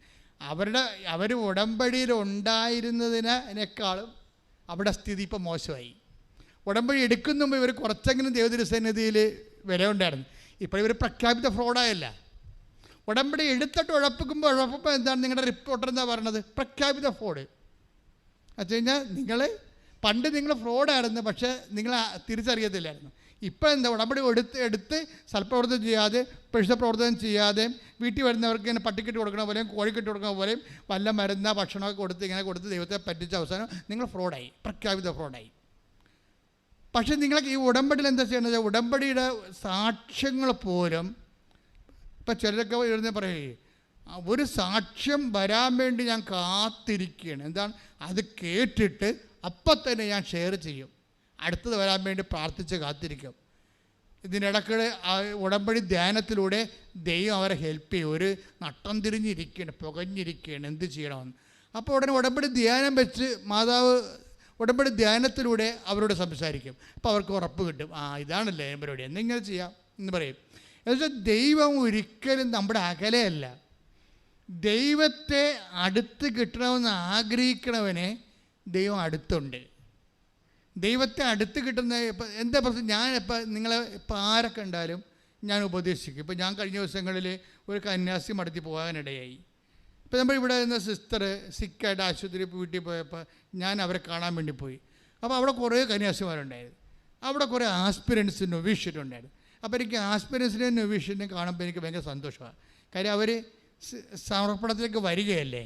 അപ്പോൾ അവർക്ക് ഒരു ഉപദേശം കൊടുത്താൽ അവർ നിലനിൽക്കുമെന്ന്. അപ്പോൾ ഞാൻ അവരെ അരമണിക്കൂർ സിസ്റ്റേഴ്സിന് അവിടെ ചെന്നപ്പോൾ തന്നെ ഉപദേശിച്ച് എല്ലാവരെയും സഭയെക്കുറിച്ചും ഈശോയെക്കുറിച്ചും വചനത്തെക്കുറിച്ചും 10 ആളെ കിട്ടിയാൽ അപ്പം സംസാരിക്കും. എന്തുകൊണ്ടാണ് ഞാൻ അങ്ങനെ സംസാരിച്ചത്? ഞാൻ മാതാവിനെ നേരിട്ട് കണ്ടതാണ്. എനിക്ക് ദൈവം എന്താണ്, നിത്യത എന്താണ്, ഈ ജോലിയുടെ ഗുണമെന്ത്, ഈ ശുശ്രൂഷയുടെ മെച്ചമെന്താണെന്നൊക്കെ എനിക്ക് നല്ലവണ്ണം അറിയാം. നിങ്ങളെ കണ്ടാൽ ഒരു അച്ഛൻ ദീസിനെക്കുറിച്ച് പറഞ്ഞില്ലെങ്കിൽ ഓർക്കുക, അയാളുടെ ലോഹയ്ക്ക് വെറുതെ ഒരു 800 രൂപയുടെ വിലയുള്ള ആ അച്ഛന് എന്താ കാര്യം? ക്രിസ്തു അയാളിലില്ല. അയാൾ പറയണത് വേറെ പല കാര്യമായിരിക്കും നിങ്ങളോട്. നമ്മുടെ കുടുംബം വിസിറ്റ് ചെയ്യാൻ വന്നാൽ പോലും അച്ഛൻ ക്രിസ്തുവിനോട് ഉപദേശിക്കാത്ത അച്ഛന്മാരുണ്ട്. അവർ വല്ല സാമ്പത്തിക വിഷയവും പരിയൊക്കെ പറഞ്ഞിട്ട് പൈസ എഴുതിക്കൊണ്ട് പോകും. അപ്പം നിങ്ങൾ തിരിച്ച് പറയണം, ഇതിങ്ങനെയല്ല അച്ഛാ ചെയ്യേണ്ടത്. എന്നിട്ട് നിങ്ങൾ ആ കുടുംബത്തിൻ്റെ വിഷയം എന്താ സംഭവിച്ചിരിക്കുന്നത്? ഇവർക്ക് കുറേ ആൾക്കാർക്കെങ്കിലും റിലേ പോയിട്ടുണ്ട്. ഞാൻ മനസ്സിലാക്കിയ അങ്ങനെ കുറേ ആൾക്കാർക്കെങ്കിലും ബോധ്യങ്ങൾ നഷ്ടപ്പെട്ടിട്ടുണ്ട്. ആ ബോധ്യം നഷ്ടപ്പെട്ട് കഴിഞ്ഞാൽ തീർച്ചയായിട്ടും ഉപദേശിക്കാൻ പറ്റത്തില്ല നമുക്ക് ആൾക്കാരാണ്. ബോധ്യം നഷ്ടപ്പെട്ടതാണ് സഭയിൽ ഉപദേശം കുറഞ്ഞത്. സഭയിൽ ഉപദേശം കുറഞ്ഞത് കൊണ്ടാണ് ജനങ്ങളെ വഴിപിഴച്ച് പോയത്. ഉപദേശം എന്ന് പറഞ്ഞാൽ വരവാണ്. നമ്മൾക്ക് വരത്തോടുകൂടി ഉപദേശിച്ചാൽ എത്ര പൈശാചിക അവസ്ഥ കിടന്നവനായാലും ശരി, അവൻ നമ്മളെ അനുസരിക്കും. എന്താ കാര്യം? നമുക്കതിനുണ്ട്, കർത്താവ് നമുക്കതിൻ്റെ ഉപദേശ വരവുണ്ട്. അപ്പം അതുകൊണ്ട് തന്നെ നിങ്ങൾ ഇത് അച്ഛന്മാർക്ക് കന്യാസിമാർക്കും ഉള്ള സംഭവമല്ല, എല്ലാവർക്കും ഉദ്ദേശിച്ചാണ്. നിങ്ങൾ ക്രിസ്തുവിനെ അറിഞ്ഞോ, നിങ്ങൾ ആ നിമിഷം മുതൽ ഉപദേശിയാണ്. ക്രിസ്തുവിനെ അറിഞ്ഞോ, ആ നിമിഷം മുതൽ നിങ്ങൾ ഉപദേശിയാണ്. കഴിഞ്ഞ ദിവസങ്ങളിലൊരു സാക്ഷ്യം ഉണ്ടായി. ഒരു മനുഷ്യന് അനുഭവം കിട്ടിയിട്ട് ആ മനുഷ്യൻ ട്രാൻസ്പോർട്ട് ബസ്സിൽ നിന്നുകൊണ്ട് കൃപാസനത്തെക്കുറിച്ച് സംസാരിച്ചുകൊണ്ടിരിക്കുകയാണ്. ട്രാൻസ്പോർട്ട് ബസ്സിലേ അപ്പോഴത്തെ അത്ര ആന്തരികമായ അനുഭവമായി. അപ്പോൾ ട്രാൻസ്പോർട്ട് ബസ്സിൽ നിന്നുകൊണ്ട് കൃപാസനത്തെക്കുറിച്ചും മാതാവിനെക്കുറിച്ചും ജനങ്ങൾക്ക് ഉണ്ടാകുന്ന ദൈവത്തിൻ്റെ ഇടപെടലിനെക്കുറിച്ച് സംസാരിച്ചുകൊണ്ടിരിക്കുകയാണ്. അപ്പോൾ ഒരു നോൺ ക്രിസ്ത്യനായിട്ടുള്ള ഒരാൾ രൂക്ഷമായിട്ട് ഇയാളെ നോക്കും. ഇയാൾ ഓർക്കും ഇയാൾ വന്ന് എൻ്റെ കണ്ണക്കുരുട്ട് അടിക്കുമായിരിക്കും എന്ന് തോന്നും. അപ്പോൾ ഇയാൾ അടുത്തടുത്ത് വരികയാണ്. അയാൾ അടുത്തടുത്ത് വരും. ഇപ്പം അടിക്കുമെന്ന് പറയുമ്പോൾ അയാൾ അടുത്ത് വന്ന് ചോദിച്ചു, ഒരു കൃപാസനം 10,000 വാങ്ങി. അതാണ് സംഭവം. അതെന്താണ്? ആ ഉപദേശമാണ്. അയാൾ സ്ഥലം നോക്കാതെ ഉപദേശിക്കുകയാണ്. ദൈവത്തിന് നിങ്ങൾ ഓർക്കുന്നത്, നിങ്ങൾ ഓർക്കണത് നിങ്ങളുടെ മകളുടെ IELTS, നിങ്ങളുടെ മകളുടെ PR, നിങ്ങളുടെ പശുവിൻ്റെ പ്രസവം, ഇതൊക്കെ പറഞ്ഞുകൊണ്ട് നാണമില്ല എനിക്ക് ജീവിതകാലം മുഴുവൻ ദൈവത്തിൻ്റെ അടുത്ത് നിൽക്കാൻ. മര്യാദക്ക് ദൈവത്തിന് ജോലി ചെയ്യാൻ നോക്കേ. അപ്പോൾ ദൈവം ആരാണ് നിങ്ങൾ അറിയും. ശ്രദ്ധിക്കട്ടെ. ഹല്ലേലൂയ. എന്തിനാണ് ഈ സാക്ഷ്യം, എന്തിനാണ് ഇങ്ങനെ ഇടയ്ക്കിടയ്ക്ക് ഇപ്പോൾ ഒന്നിൽ കൂടെ സാക്ഷ്യങ്ങൾ വിശദീകരിക്കണമെന്ന് വെച്ചാൽ, ഒന്നാമത്തെ കാര്യം ഈ കേസ് സ്റ്റഡിയാണ് സാക്ഷ്യം. ഉടമ്പടിയുടെ കേസ് സ്റ്റഡിയാണ്. ഉടമ്പടി എങ്ങനെയാണ് ആക്ടിവേറ്റ് ചെയ്യണത്, ഉടമ്പടി എങ്ങനെയാണ് വർക്ക് ഔട്ട് ചെയ്യണത്, അതിൻ്റെ നോ ഹൗ ആണ് ഈ പറയണത്. അതുകൊണ്ട് നമ്മൾ ഇതുപോലെ ശ്രദ്ധിച്ച് സൂക്ഷിച്ച് ഇതൊരു ഉടമ്പടിയെ സമീപിക്കുന്ന ഒരു രീതിയുണ്ട്. അങ്ങനെ സമീപിച്ച് ടെക്നിക്കലായിട്ടാണ് ഇതിനെ അപ്രോച്ച് ചെയ്യേണ്ടതെന്ന് എനിക്ക് തോന്നുന്നത്. ഒരു ബിബ്ലിക്കൽ ടെക്നോളജിയാണ് ഇതിനകത്ത് ഉപയോഗിക്കുന്നത്. ബൈബിൾ എന്താണ് അനുഗ്രഹത്തിൻ്റെ ടെക്നോളജി, അതാണ് ഉടമ്പടിയിൽ ഉപയോഗിക്കുന്നത് ശരിക്കും പറഞ്ഞാൽ. അപ്പോൾ അതിൻ്റെ ഓരോ ആൾക്കാർ ഉപയോഗിച്ചിട്ടിട്ട് അവർക്ക് കിട്ടിയ റിസൾട്ടാണ് നമ്മൾ അനലൈസ് ചെയ്യണത്. നമ്മളുടെ ആൾക്കാർ ഇപ്പം നമ്മൾ സാക്ഷ്യങ്ങൾ അച്ഛൻ വിശദീകരിച്ച് എന്ന് പറയുമ്പോൾ ഒരു ഉടമ്പടി റിസൾട്ട് അനലൈസ് ചെയ്യണം എന്ന് വെച്ചാൽ അതേ സിറ്റുവേഷനാണ് നീയെങ്കിൽ നിനക്ക് സെയിം ഇഫക്റ്റ് റിസൾട്ട് കിട്ടാൻ ഇതേ ഫോർമുല നീ ആക്ടിവേറ്റ് ചെയ്താൽ മതി. ഇപ്പം എന്താ ഇവരുടെ പ്രശ്നം, ധന്യയുടെ പ്രശ്നം എന്താണ്? ധന്യ എന്താ പറഞ്ഞത്? ഞാൻ വർഷങ്ങളായിട്ട് എനിക്ക് ഡിപ്രഷനുള്ള ആളാണ്, പേടിയുണ്ട് എല്ലാത്തിനോട്. അപ്പം ഞാൻ എന്താ ചെയ്തത്? ഞാൻ ജപമാലയും ബൈബിളും എൻ്റെ തലയ്ക്ക് ഭാഗത്ത് വെക്കും. ജപമാലയും ബൈബിളും തലയ്ക്ക് ഭാഗത്ത് വെക്കുന്നവരെ കൈപൊക്കിക്കേ. മരിക്കുമ്പോഴാണോ? ജീവിച്ചിരിക്കുമ്പോൾ ഉറപ്പായി, സന്തോഷം. നേരാണോ കൈപൊക്കിയത്? വെറുതെ ആണോ? ഇപ്പോൾ ബൈബിൾ ചെറുതാണെങ്കിലും ഒന്ന് തലയ്ക്ക് ഭാഗത്ത് തന്നെ അല്ല, കൂടെ കൊണ്ട് നടക്കണത് നല്ലതായിരിക്കും. അതിൻ്റെ പ്രശ്നം വെച്ച് കഴിഞ്ഞാൽ നമ്മൾ ബൈബിൾ ചുമന്നുകൊണ്ട് നടക്കണ ആളാണെന്ന് ദൈവത്തിന് തോന്നിയാൽ ദൈവം ബൈബിളിലൂടെ സംസാരിക്കാനുള്ള അഭിഷേകം നമുക്ക് തരും. ദൈവം വ്യത്യസ്തമായ രീതി ദൈവത്തിന് എല്ലാ മീഡിയ ഉപയോഗിക്കാൻ പറ്റും. പക്ഷെ അതിൽ ഏറ്റവും ലളിതമായിട്ട് ഉപയോഗിക്കുന്ന ദൈവം ഉപയോഗിച്ച് കാണുന്നത് ബൈബിളാണ്. ബൈബിൾ ഇങ്ങോട്ട് കൊടുന്നു കഴിഞ്ഞാൽ ഇപ്പം നിനക്കൊരു പ്രശ്നം ഉണ്ടായി, നീ ഒരു വിശ്വാസപ്രമാണം ചൊല്ലി ബൈബിൾ ഓപ്പൺ ചെയ്യുമ്പോൾ കർത്താവ് നിന്നോട് അതിലൂടെ സംസാരിക്കും. ഇനി സംസാരിക്കണ വിഷയം നിനക്ക് മനസ്സിലായില്ലെങ്കിലും കർത്താവിന് മനസ്സിലായി കാണും എല്ലാ വിഷയം. അപ്പോൾ നിന്നെ എംപവർ ചെയ്യും. കാര്യം ആ സിറ്റുവേഷൻ ഫേസ് ചെയ്യാൻ ആവശ്യമായ എനർജി നിന്നിലേക്ക് തരും. എന്നിട്ട് പറഞ്ഞ് നീ മുന്നോട്ട് പോകാൻ പറയും, ഞാൻ നിൻ്റെ കൂടെ ഉണ്ടാവും. അപ്പം നീ ഒരു സ്വർഗസ്ഥനായ നന്മ പറഞ്ഞൂറും ചൊല്ലി പ്രാർത്ഥിച്ച് ദൈവത്തിൻ്റെ ആ ഒരു സിറ്റുവേഷൻസ് ആംബിയൻസ് കീപ്പ് ചെയ്തുകൊണ്ട് നീ പ്രാർത്ഥിച്ച് മുന്നോട്ട് പോകണം. എൻ്റെ മക്കളെ, ഈശോ എന്താ പറഞ്ഞത്? നിരന്തരം പ്രാർത്ഥിക്കേണ്ടതിൻ്റെ ആവശ്യകത വ്യക്തമാക്കാൻ. ഇപ്പോൾ ഈ സോഷ്യൽ മീഡിയയുടെ കാലമായത് കാരണം 10 പൈസക്ക് പഠിപ്പുണ്ടെങ്കിൽ പിന്നെ താൻ ആൾ വലിയ ജമണ്ടനാണെന്ന് നാട്ടുകാർ അറിയിക്കാൻ വേണ്ടി ഈ പന്നി ഉടനെ ദൈവത്തെ നിഷേധിക്കും, അല്ലെങ്കിൽ സഭയെ നിഷേധിക്കും. എന്തിനാണെന്നറിയാവോ? മറ്റ് സഭക്കാരുടെയോ അല്ലെങ്കിൽ മറ്റ് മതക്കാരുടെയോ കയ്യടിയും ലൈക്കും കിട്ടാൻ വേണ്ടിയാണ്. എന്തൊരു പ്രലോഭനമാണെന്ന് നോക്കിയേ. അല്ല, ഈ സോഷ്യൽ മീഡിയ കാലത്ത് പുതിയ പാപികൾ വരുന്നു എന്നല്ല, പാപികളെ ഐഡൻറ്റിഫൈ ചെയ്യാൻ വേണ്ടി ദൈവം ഒരു അവസരം തന്നിരിക്കുന്നു. കൈയിട്ടിച്ച് ശ്രദ്ധിക്കട്ടെ. അപ്പോൾ ഇങ്ങനെ പിശാച് ചില അഭ്യസ്ത വിദ്യരെ ഈ പൊതുസമൂഹത്തിൻ്റെ ലൈക്കിനും സബ്സ്ക്രിപ്ഷനും വേണ്ടി ദൈവത്തെയും അവർ പണയം വെച്ചുകൊണ്ട് സ്വയം പ്രഖ്യാപിത നിരീശ്വരവാദികളായിട്ടൊക്കെ സമൂഹത്തിലുണ്ടാകും. അപ്പം നമ്മളോർക്കും ഇത് ശരിയല്ലേ എന്ന് ചോദിക്കും. അവന് അത് പറയാൻ യാതൊരു റൈറ്റുമില്ല. എന്താ കാര്യം? അവൻ പ്രാർത്ഥിച്ചിട്ടില്ല. പ്രാർത്ഥിക്കാത്തതിന് പഞ്ചസാര എന്ന് ഇപ്പം ശർക്കര അല്ലെങ്കിൽ ശർക്കര എന്ന് നമ്മൾ വെള്ള പേപ്പർ എഴുതി വെച്ചിട്ട് നക്കി നോക്കിയാൽ മധുരം ഉണ്ടാവുക ഇല്ല. അതാണ് സംഭവം. ശർക്കര തിന്നണം അല്ലേ? അപ്പം അതിൻ്റെ മധുരം എന്താണെന്നൊക്കെ വ്യത്യാസം. ശർക്കരയുടെയും പഞ്ചസാരയുടെയും മധുരം വ്യത്യസ്തമായിട്ട് മനസ്സിലാക്കണമെങ്കിൽ അത് രണ്ടും രുചിച്ച് നോക്കണം. അല്ല പത്രത്തെ എഴുതി വെച്ചിട്ട് നക്കിയിട്ട് കാര്യമില്ല. വല്ലയിടത്തെ പുസ്തകത്തിൻ്റെ വായിച്ച് നോക്കിയിട്ട് വല്ല കാര്യമുണ്ടോ? ഇതെല്ലാം നേരിട്ട് പ്രാർത്ഥിച്ച് അനുഭവിക്കേണ്ട വിഷയങ്ങളാണ്. പ്രാർത്ഥിച്ച് അനുഭവിച്ചാണ് ദൈവത്തെ അനുഭവിക്കണം എന്നുണ്ടെങ്കിൽ എൻ്റെ ദൈവപേതലെ ഉടമ്പടിയെപ്പോലെ ദൈവം വേറെ ഒന്നും കണ്ടുപിടിച്ചിട്ടില്ല. കൈയടിച്ച് ശ്രദ്ധിക്കട്ടല്ലേ. അപ്പോഴിങ്ങനെ എപ്പോഴും ഇങ്ങനെ ഡിപ്രഷനാണെങ്കിലും ഭയമാണെങ്കിലും ഉത്കണ്ഠയാണെങ്കിലും പ്രാർത്ഥിക്കാനല്ലെങ്കിൽ ഒരു ഉറപ്പിന് തലയ്ക്ക് ഭാഗത്ത് വെച്ചതാണ് ഇവരുടെ ആസ്തി എന്ന് പറയണത്. മക്കളെ, എന്തെങ്കിലും ആസ്തി ഉണ്ടെങ്കിൽ ദൈവം നിങ്ങളെ കൈവിടത്തില്ല. ഇവർക്ക് ഡിപ്രഷനാണ്, ഇവർക്ക് ഭയമാണ്, ഉത്കണ്ഠയാണ്.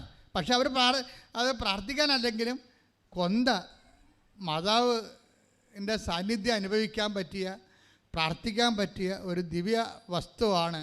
അതെൻ്റെ കൂടെ ഇരുന്ന അമ്മയുടെ സാന്നിധ്യം ഉണ്ടാകുമെന്ന് അവർ വിശ്വസിച്ച് അത് വെക്കുകയാണ്. അവരെത്രയോ വർഷങ്ങളാണത് വെക്കണത്. പക്ഷേ ഇപ്പം അവരുടെ ജീവിതത്തിൽ, ഈ ധന്യയുടെ ജീവിതത്തിൽ വല്ലാത്ത ഒരു പ്രതിസന്ധി വന്ന്. എന്താ പ്രശ്നം വെച്ചാൽ അവൾക്ക് സ്വതവേ ഡിപ്രഷൻ ഉണ്ടല്ലോ. അപ്പോൾ അവൾ കെട്ടിച്ച് വിട്ട വീട്ടിൽ കുറേ പ്രോബ്ലം ആയിപ്പോയി. വലിയ പ്രശ്നമായി. വലിയ പ്രശ്നം വെച്ചാൽ അവൾ അവിടെ ഒറ്റപ്പെട്ട പോലെ അവിടെ തോന്നി. കെട്ടിച്ച് വിട്ട വീട്ടിൽ എപ്പോഴും നമ്മൾ ഓർക്കണം, നമ്മൾ ഒറ്റപ്പെടുന്നുള്ള ഉറപ്പാണ്. നാത്തുമാരും അമ്മയൊക്കെ ഒരു കൈയായിരിക്കും എപ്പോഴും. കാര്യം അവർ അമ്മയും മക്കളും അല്ലേ വർഷങ്ങളായിട്ട്. നിങ്ങളിപ്പോൾ പുതുതായിട്ട് ചെന്ന് ചേർന്ന ആൾക്കാരല്ലേ, നിങ്ങൾ ഇന്നലെ ചെന്ന് ചേർന്ന ആൾക്കാരല്ലേ. പിന്നെ നിങ്ങൾക്കാണെങ്കിൽ ഈ ഭർത്താവിൻ്റെ അടുത്താണെങ്കിൽ ഒരു പരിധി കഴിഞ്ഞാൽ നിങ്ങൾക്ക് ആകപ്പെട്ടുള്ള ആസ്തി നിങ്ങൾ വീട്ടിൽ നിന്ന് കൊണ്ടുവന്ന ഷെയർ ഉണ്ടെങ്കിലേ ഉള്ളൂ. അതൊക്കെ ലോക്കറിൽ വെച്ച് അപ്പത്തിന് അവർ പൂട്ടും. അതെന്താ പ്രശ്നം വെച്ച് കഴിഞ്ഞാൽ അതേ നിങ്ങളുടെ ആസ്തിയുള്ളൂ. നിങ്ങളെ ഒരു 10 കൊല്ലം 15 കൊല്ലം വെയിറ്റ് ചെയ്യണം. ഞാൻ ഇപ്പോൾ നിങ്ങൾ പറഞ്ഞു 21 ലക്ഷത്തോളം ആൾക്കാരെ കൗൺസിൽ ചെയ്തിട്ടില്ലേ. എനിക്ക് കെട്ടിച്ചു വിട്ട ആൾക്കാരോട് പറയാനുള്ളത്, നിങ്ങൾ അവിടെ വേണ്ട അകത്ത് കിടന്ന് ഓടരുത്. മറിച്ച് ഒരു 15 കൊല്ലം നിങ്ങളുടെ കയ്യിൽ ജീവിതം കിട്ടണതെന്ന് പറഞ്ഞാൽ നിങ്ങളുടെ മകൻ 10ാം ക്ലാസ്സിൽ പഠിക്കുന്ന സമയമാണ്. അതുവരെ നിങ്ങൾക്ക് ജീവിതമില്ല ഇവിടെ. നിങ്ങൾ ന്യൂട്രലായിട്ട് നിൽക്കണം. നിങ്ങളുടെ പ്രൊഫഷൻ ശ്രദ്ധിക്കണം. നിങ്ങളുടെ 2 പ്രസവമൊക്കെ കഴിഞ്ഞ് 2 കുഞ്ഞുങ്ങളൊക്കെ ദൃഢമായി കഴിഞ്ഞാൽ നിങ്ങളുടെ പ്രൊഫഷൻ ശ്രദ്ധിക്കണം. എന്നിട്ട് നിങ്ങൾ വെയിറ്റ് ചെയ്യണം. അല്ല അമ്മയമ്മ അങ്ങനെ പറഞ്ഞ് അമ്മായിയമ്മ അതുകൊണ്ട് കുശിച്ചിട്ട് എന്നെ ഒഴിവാക്കി, എന്നെ പുറത്താക്കി, ഭർത്താവ് വന്നപ്പോൾ അവിടെ കൂടി തീർച്ചയായിട്ടും ഭർത്താവ് അത് അവരാങ്ങളെയും മക്കളും അല്ലേ, അവരമ്മയും മക്കളും അല്ലേ, അതുങ്ങൾ ഒരു രക്തമാണ്. അത് മനസ്സിലാക്കാനുള്ള ബോധം ഈ കഴുതകൾക്കില്ല പലതിനും. അപ്പോൾ തന്നെ അവിടെ കയറി വെളിച്ചപ്പാടാകും. വെയിറ്റ് ചെയ്യണം. നമ്മുടെ ലൈഫ് നമ്മുടെ കൈ വരുന്നവരെ, നമ്മുടെ സ്വന്തം കാലം നിൽക്കുന്നവരെ വെയിറ്റ് ചെയ്യണം. മുത്തവരാണെങ്കിൽ എപ്പോഴായാലും നമ്മൾ മാറി താമസിക്കേണ്ടി വരും. നിങ്ങൾ ഓർത്തേക്കണം, എപ്പോഴായാലും നമ്മൾ മാറി താമസിക്കേണ്ടി വരും എന്ന് നിങ്ങൾ ഓർക്കണം. സ്വാഭാവികമായിട്ടും അതെല്ലാം സ്വാഭാവികമായ കാര്യങ്ങളാണ് എന്നും പറഞ്ഞ് ഇപ്പം തന്നെ മാറി താമസിച്ച് നിങ്ങൾ എന്ത് കാണിക്കാനാ? ഒരു വീട്ടിൽ ചെല്ലുമ്പോൾ തന്നെ മാറി താമസിക്കാൻ പറഞ്ഞാൽ അപ്പം തന്നെ അവർക്ക് മനസ്സിലാകും നിങ്ങൾ ആ അമ്മനെയോ അപ്പനെയോ സഹോദരങ്ങളെയോ നിങ്ങൾ അംഗീകരിക്കണില്ല. നിങ്ങൾ ചെല്ലുമ്പോൾ തന്നെ ഒന്ന് പ്രസവിക്കാൻ പോയച്ചും തിരിച്ച് വന്നിട്ട് അവൾ വരണില്ല. അവളെന്താ പറയണത്? മാറി താമസിച്ചാൽ വരത്തുള്ളതെന്നാണ് പറയണത്. നിങ്ങൾ പെട്ടെന്ന് മാറി താമസിക്കത്തില്ല എന്ന കാര്യം ഈ വിഷയം എന്താ വെച്ചാൽ 2 പെങ്ങന്മാർ പറഞ്ഞു വിടാനുണ്ട്. ഒരമ്മയുണ്ട്, മൂത്തനെ കെട്ടിച്ചതിൻ്റെ കാശിന് കടം തീർന്നിട്ടില്ല. പല ബാധ്യത നിങ്ങളുടെ ഭർത്താവിനുണ്ട്. ഇപ്പം നിങ്ങൾക്ക് അത് ഏത് പൊട്ടിക്കാളിക്കും മനസ്സിലാകും ഇവിടെ നടക്കത്തില്ലെന്ന്. പക്ഷെ അവൾക്ക് അറിയാം. അറിഞ്ഞുകൊണ്ട് തന്നെ അവൾ ഉദ്ദേശിക്കുന്നത് എന്താണ്? ഒന്ന് പ്രസവിച്ച് കാണിക്കണം, അത്രേ ഉള്ളൂ. എന്നിട്ട് അവനെ പറ്റിക്കണം. അത് അവൾ അമ്മയും കൂടി തീരുമാനിച്ചിരിക്കുന്ന വിഷയമാണ്. നാട്ടുകാരുടെ മുമ്പിൽ പെറ്റതാണെന്ന് വെച്ചാൽ പെറ്റതാണ്, കെട്ടിയതാണെന്ന് കെട്ടിയതാണ്, കുഴപ്പമില്ല. അങ്ങനെ എത്ര പെണ്ണുങ്ങൾ വീട്ടിൽ വന്ന് പ്രസവിച്ചിട്ടുണ്ടെന്ന് അറിയാമോ? വീട്ടിൽ വന്ന് പ്രസവിച്ചിരിക്കുകയാണ്. ഇനി അവനെ വെച്ച് കഴിഞ്ഞാൽ അവനോട് മൂക്ക് കൊണ്ട് ഇണ്ടാക്കി വരപ്പിച്ചിട്ട് മാത്രമേ അതിനുള്ളിൽ ഇവിടെ ഒരു ജീവിതത്തിലാകും. നിങ്ങൾ ഉടമ്പടി എടുക്കണ കൊള്ളാം, പക്ഷേ ഉടായ്പുണ്ടാക്കരുത് ജീവിതത്തിൽ. അതെന്താ കാര്യം വെച്ച് കഴിഞ്ഞാൽ ദൈവത്തിൻ്റെ അടുത്താണ് ഉടമ്പടി എടുക്കുന്നത്. അവിശ്വാസിയായ ഭർത്താവ് ഭാര്യ മുഖേന വിശുദ്ധീകരിക്കപ്പെടണം. അപ്പോൾ ചിലപ്പോൾ അവിശ്വാസമായ സാഹചര്യം നിങ്ങളെന്താ പറയണത്? ഞാനിവിടെ അവിടെ എൻ്റെ അച്ഛ ഒന്നും പറയണ്ട, അവിടെ പ്രാർത്ഥനയുമില്ല, പള്ളിയുമില്ല, പട്ടക്കാരനുമില്ല. ഞാൻ അപ്പം നീ ആരും അത്ഭുത പുണ്യാളത്തിയാ? അല്ല എന്താ വെച്ചാൽ ഇവിടെ പറയണാണേ, അവരുടെ വാ പൊളിക്കണത് ഇവിടെ കഞ്ഞി കുടിക്കാനും ഭർത്താവിനെ ഇവിടെ കുറ്റം പറയാനും വേണ്ടി മാത്രമായിരിക്കും. എന്താ പ്രശ്നം വെച്ചാൽ അതായത് അവരെ കുറ്റം പറയുന്നവർ മരണം വരെ കുറ്റം പറഞ്ഞുകൊണ്ടേയിരിക്കും. അവർ ജന്മന കുറ്റവാളികളായതുകൊണ്ടാണ് അവർ കുറ്റം പറഞ്ഞുകൊണ്ടേയിരിക്കണത്. അത് അവരെ തന്നെ മനസ്സിലാക്കിയിട്ട് വേണം ഉടമ്പടി ഇൻവെസ്റ്റ് ചെയ്യാൻ. കൈയടിച്ച് ശ്രദ്ധിക്കട്ടെ. ഹല്ലേലൂയ. ഇപ്പോൾ ചില ചേട്ടത്തിമാരൊക്കെ ഒന്നിച്ചും കൊണ്ട് ഭർത്താവിൻ്റെ ഫോട്ടോ എൻ്റെ അടുത്ത് തരും. ഞാൻ പറഞ്ഞു എന്താ പരിപാടി? ഇയാൾ വേറെ പെണ്ണുങ്ങളുടെ കൂടെ നച്ചാന്ന് പറയുക. ഞാൻ അപ്പോൾ നിങ്ങൾ കണ്ടായിരുന്ന?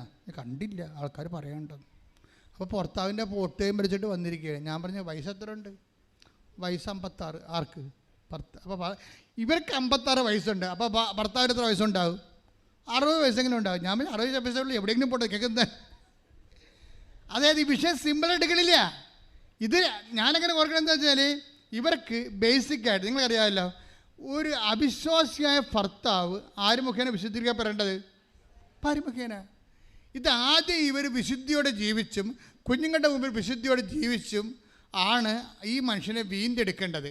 കാര്യം ചില ആൾക്കാർക്ക് ഭയങ്കര ചാബല്യമാണ്, ശാരീരിക ചാബല്യം ഭയങ്കരമാണ്. വേറെ കുഴപ്പമൊന്നുമില്ല, ഇങ്ങനെ ഒലിപ്പിച്ച് നോക്കി ഒലിപ്പിച്ചുകൊണ്ടിരിക്കുക, അത്രേ ഉള്ളൂ. വേറെ ഉപദ്രവമൊന്നുമില്ല. അപ്പോൾ നിങ്ങൾ ഓർക്കും ഭയങ്കര പാർട്ടിയാണെന്ന് വിചാരിക്കും. ഒരു പാർട്ടിയല്ല അയാളൊരു ഭീരുവാണ്. അത് നിങ്ങൾക്ക് അതിൻ്റെ ബോധമില്ലാത്തതുകൊണ്ടാണ് ഇവർ എല്ലാം തീർന്നെന്നും പറഞ്ഞുകൊണ്ട് നിങ്ങളെ വിട്ടെന്ന്. നിങ്ങളൊന്നും വിട്ടിട്ടില്ല, ആ പാർട്ടിക്ക് അങ്ങനെ ചാബല്യമുണ്ട്. നിങ്ങൾ എന്താ ചെയ്യേണ്ടത്? ഇത് അമ്മയെ കളത്തിലിറക്കണം. അമ്മ ഇത് ഞാൻ പിടിച്ച് നിങ്ങൾക്ക് പറ്റുമോ അയാൾ പോണവട്ടെല്ലാം പോകാൻ? ഇല്ല, പറ്റത്തില്ല. അയാളുടെ നമ്പരും വാങ്ങിച്ചുകൊണ്ടിരിക്കുകയാണ്. എന്നിട്ട് നമ്പർ മൊബൈലും അടിച്ചു മാറ്റിക്കൊണ്ടിരിക്കുകയാണ്. അയാൾക്ക് വേറെ മൊബൈൽ, വീട്ടിൽ നടക്കുമ്പോൾ മൊബൈൽ വേറെ ഉണ്ടാവും അയാൾക്ക്. എങ്ങനെ അറിയാൻ പറ്റും? ഇങ്ങനെയുള്ള ഇരുട്ട് കൊണ്ടൊന്നും ഊട്ടടക്കാനൊന്നും പറ്റത്തില്ല.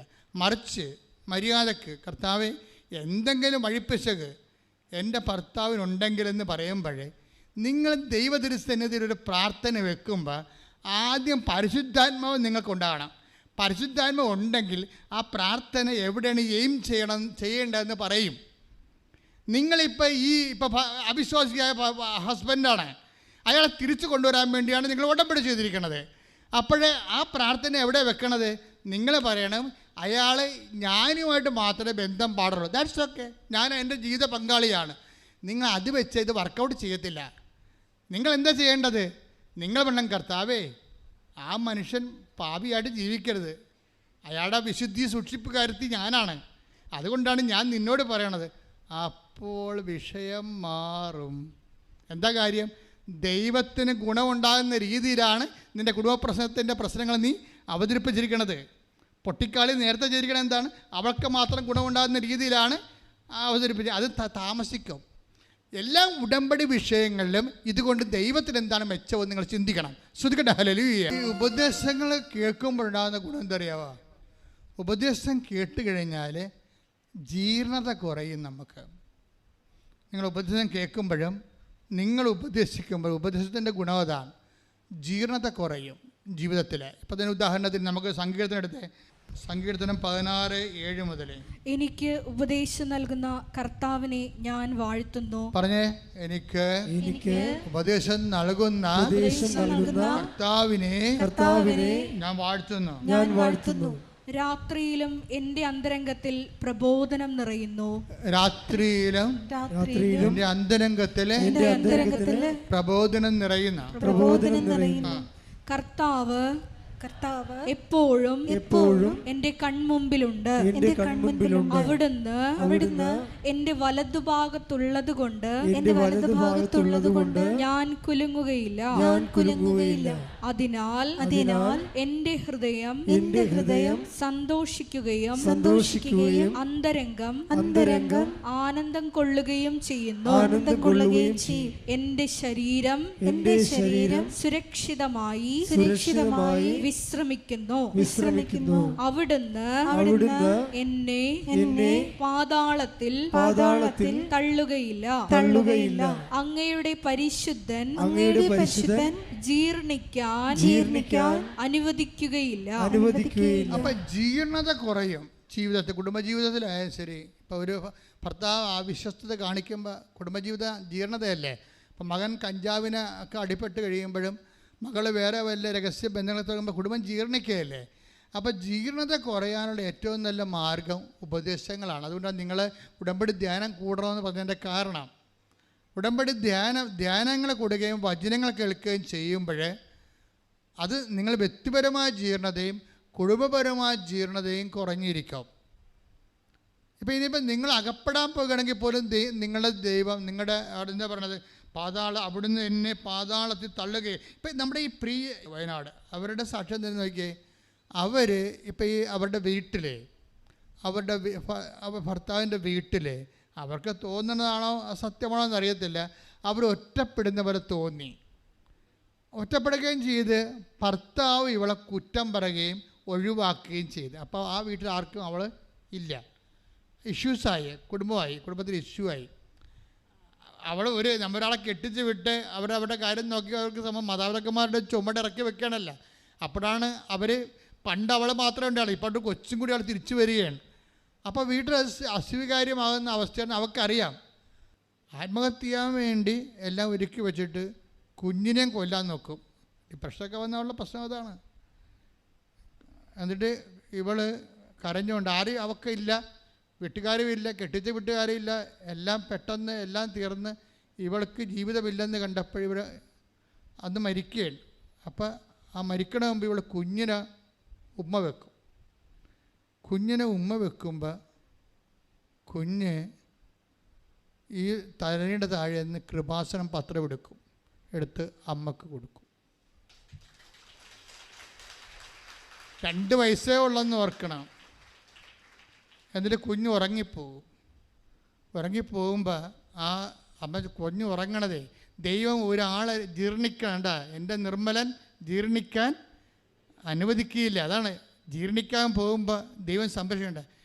ഇത്രയും നാൾ അവളുടെ തലയ്ക്കപ്പാകത്ത് കൊന്തയും ബൈബിളും വെച്ചുകൊണ്ടിരുന്ന ദൈവത്തിനൊരു നന്ദിയുണ്ട് അവളോട്. അവൾ നശിക്കാൻ ദൈവം അനുവദിക്കണില്ല. ഭർത്താവ് ഉപേക്ഷിച്ചാലും നിൻ്റെ വീട്ടുകാർ നിൻ്റെ അപ്പനും അമ്മയും ഉപേക്ഷിച്ചാലും ഞാൻ നിന്നെ ഉപേക്ഷിക്കത്തില്ലെന്ന് കർത്താവിൻ്റെ വാഗ്ദാനമാണ്. കൈയടിച്ച് ശ്രദ്ധിക്കട്ടെ. ഹല്ലേലൂയ. രണ്ടാമത്തെ അത്ഭുതം എന്ന് പറയണത് ഈ കുഞ്ഞ് 2 വയസ്സല്ലേ ഉള്ളൂ, കുഞ്ഞിനെ അറിയത്തില്ല. കുഞ്ഞ് അത് എടുത്ത് കൊടുത്തിട്ട് ഉറങ്ങിപ്പോവും. പക്ഷേ കുഞ്ഞിൻ്റെ കൈ അവിടെ തലയ്ക്ക് പറഞ്ഞ ബൈബിളിൽ അകത്ത് വെച്ചാണ് ഉറങ്ങണ കുഞ്ഞ്. അപ്പോൾ ഇവളോട് പരിശുദ്ധാത്മാ പറയും കൈ അടയാളം വെച്ചിങ്ങനെ എടുത്ത് വായിക്കാൻ പറയും. ഉടനെ ഇവൾ കൊതിയോടെ എടുത്തിട്ട് കൈ അടയാളം വെച്ചെടുത്ത് വായിക്കും. അതെന്താണെന്നറിയാമോ? I have carved you out in my palm. അത് ഐസയാണ് 49:15. ഞാൻ നിന്നെ കണ്ടുകൊണ്ടിരിക്കണമെന്ന്. അതാണ് ഞാൻ നിന്നെ കണ്ടുകൊണ്ടിരിക്കണമെന്ന്. എന്താ അർത്ഥം? എന്താണ്? എൻ്റെ ഉള്ളം കയ്യിൽ ഞാൻ നിന്നെ കൊത്തി വെച്ചിരിക്കണം. എന്തിനാ? എനിക്കിടയ്ക്കിടയ്ക്ക് നോക്കാൻ, നീ എന്ത് ചെയ്യണം നോക്കാൻ. അതാണ് എനിക്ക് കണ്ടുകൊണ്ടിരിക്കണം. അപ്പനും നിന്നെ കാണത്തില്ല, നിൻ്റെ ഭർത്താവ് നിന്നെ കാണത്തില്ല, നിൻ്റെ ഭാര്യ നിന്നെ കാണാത്ത കാലമുണ്ടെങ്കിലും കർത്താവിൻ്റെ കണ്ണ് നിന്നെ കണ്ടുകൊണ്ടേയിരിക്കും. സ്തുതിക്കട്ടെ. ഹല്ലേലൂയ. പരിശുദ്ധ പരമദിവ്യകാരുണ്യത്തിന് എൻ്റെ മക്കളെ, ഉടമ്പടിയിലുള്ള ഈ ഉറങ്ങാത്ത ദൈവം, അതായത് ഞാൻ നിന്നെ കണ്ടുകൊണ്ട് I have carved you out in my palm. ഞാൻ നിന്നെ കണ്ടുകൊണ്ടിരിക്കാൻ എപ്പോഴും എൻ്റെ ഉള്ളം കൈയിൽ തന്നെ കൊത്തിവെച്ചിരിക്കണമെന്ന്. അതൊക്കെ ദൈവത്തിൻ്റെ പരമമായ സ്നേഹമാണ്. ആ സ്നേഹമാണ് ഈ പത്രമെടുത്ത് കൊടുക്കണത്. ആ സ്നേഹമാണ് അവൾ അടയാളം വെച്ചേക്കണ കൈ വായിക്കോള്. യെശയ്യാ 49:16. ഇതാ നിന്നെ ഞാൻ എൻ്റെ ഉള്ളം കയ്യിൽ രേഖപ്പെടുത്തിയിരിക്കുന്നു. അവൾ ഇത് ഈ രേഖപ്പെടുത്തിയിരിക്കണമെന്ന് പറഞ്ഞ് വായിച്ചപ്പോൾ തന്നെ ആളിന് വായനയുടെ അഭിഷേകം കിട്ടി. വായനയുടെ അഭിഷേകം കിട്ടിയിട്ട് പിന്നീട് വായിക്കണ എല്ലാം ദൈവം അവരോട് നേരിട്ട് അപ്പളെ ഇറങ്ങി വന്ന് കയ്യെ പിടിച്ച് പറയണ പോലെ തോന്നുന്നു. അതാണ് അഭിഷേകം കിട്ടിക്കഴിഞ്ഞാലുള്ള ഗുണം. അതാണ് ദൈവം നേരിട്ട് ഇറങ്ങി വന്ന് നമ്മുടെ കണ്ണിൽ നോക്കി നമ്മുടെ കയ്യെ പിടിച്ച്, അങ്ങനെയല്ലേ പറയണത്, ഞാൻ നിന്റെ മുഖത്ത് നോക്കി. Take the word of God. ശ്രദ്ധിക്കട്ടെ. സങ്കീർത്തനം 32:8. ഞാൻ നിന്നെ ഉപദേശിക്കാം. പറഞ്ഞേ, ഞാൻ നിന്നെ ഉപദേശിക്കാം. നീ നടക്കേണ്ട വഴി കാണിച്ചു തരാം.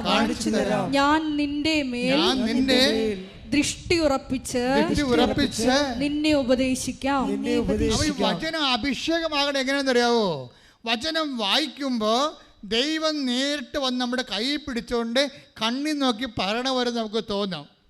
അങ്ങനെ പറയുമ്പോൾ നമുക്കിങ്ങനെ നമ്മുടെ ഉള്ളിൽ അഭിഷേക ആനന്ദവും ആത്മശക്തിയൊക്കെ നിറയുമ്പോൾ അപ്പോൾ ഇനി നമുക്ക് എല്ലാത്തിനും ഇത് ഈ വചന വായന അവൾ അവസാനിപ്പിക്കുന്നത് 41:10 ഐസയ 41:10 എടുത്ത് ശ്രദ്ധിക്കട്ടെ. ഹല്ലേലൂയ. 41:10 ഐസയ. ഭയപ്പെടേണ്ട, പറഞ്ഞ ഭയപ്പെടേണ്ട, ഞാൻ നിന്നോട് കൂടെയുണ്ട്. സംഭ്രമിക്കേണ്ട, ഞാനാണ് നിന്റെ ദൈവം. പറഞ്ഞേ, ഭയപ്പെടേണ്ട, ഞാൻ നിന്നോട് കൂടെയുണ്ട്.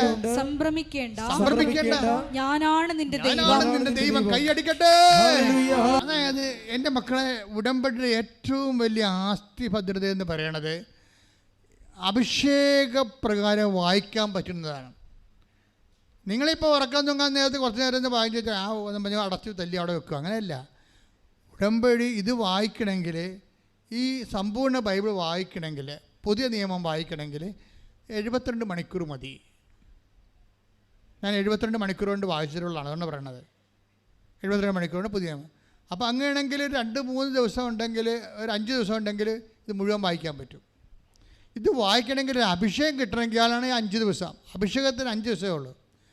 അത് ഇങ്ങനെ വായിക്കുന്നതോറും ഇങ്ങനെ നമ്മുടെ ഉള്ളിൽ ദൈവസ്നേഹവും ദൈവ ശക്തിയൊക്കെ ഇങ്ങനെ നുരഞ്ഞ് പതഞ്ഞ് ഒഴുകി നമുക്ക്, അതായത് നമ്മൾ ശരിക്കും പറഞ്ഞാൽ ആധ്യാത്മികമായി ലഹരി പിടിച്ചു പോകും. അങ്ങനെ വന്നാൽ അതിൻ്റെ അർത്ഥം എന്താണ്?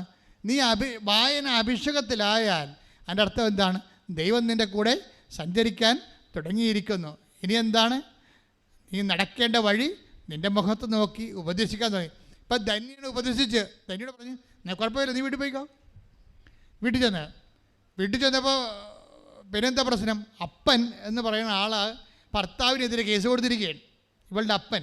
പക്ഷേ ഇവൾ വീട്ടിൽ ചെന്ന് കഴിയുമ്പോൾ അപ്പനൊരു പാലത്തെക്കൂടി സ്കൂട്ടിയും തള്ളിക്കൊണ്ട് പോകുമ്പോൾ പാല ഒടിഞ്ഞ് അപ്പൻ സ്കൂട്ടിയോടുകൂടി വെള്ളത്തിൽ പോകും.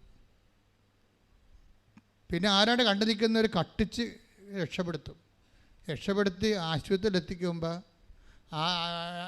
എത്തിക്കുന്ന സമയത്ത് വേറെ സംഭവം നടക്കും.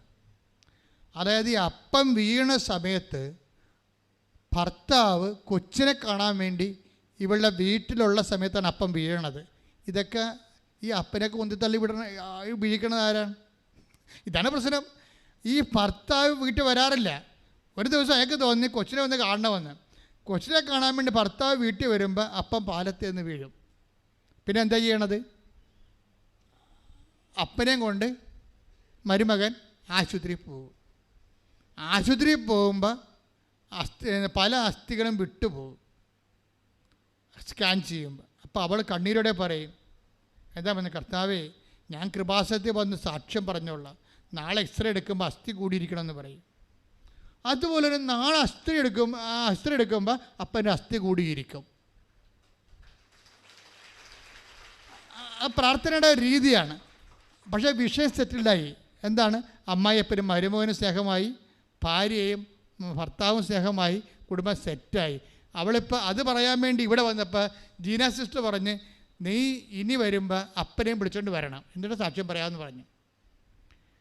അപ്പനെയും വിളിച്ചുകൊണ്ട് വരികയല്ല, നീ വിസായും കൊണ്ട് വരണമെന്ന് പറഞ്ഞേ, വിദേശത്തേക്കുള്ള. അപ്പോൾ പറയും, ഞാൻ അപേക്ഷ പോലും കൊടുത്തില്ല, ഞാൻ വിസായും കൊണ്ട് വരണത്. സിസ്റ്റർ പറയാം, നീ പോയി വാന്ന് പറയും. പക്ഷേ അവൾ ഇന്നലെ വന്നപ്പോൾ അവളുടെ വിസയുടെ പ്രോസസ്സിങ് എല്ലാം കഴിഞ്ഞിരിക്കണം, അപ്പനെയും കൊണ്ട് വന്നിരിക്കണം സാക്ഷ്യം പറയാം. ദിവസം രാത്രി മരിക്കാൻ പോയവളാണ് ഇവളല്ലേ.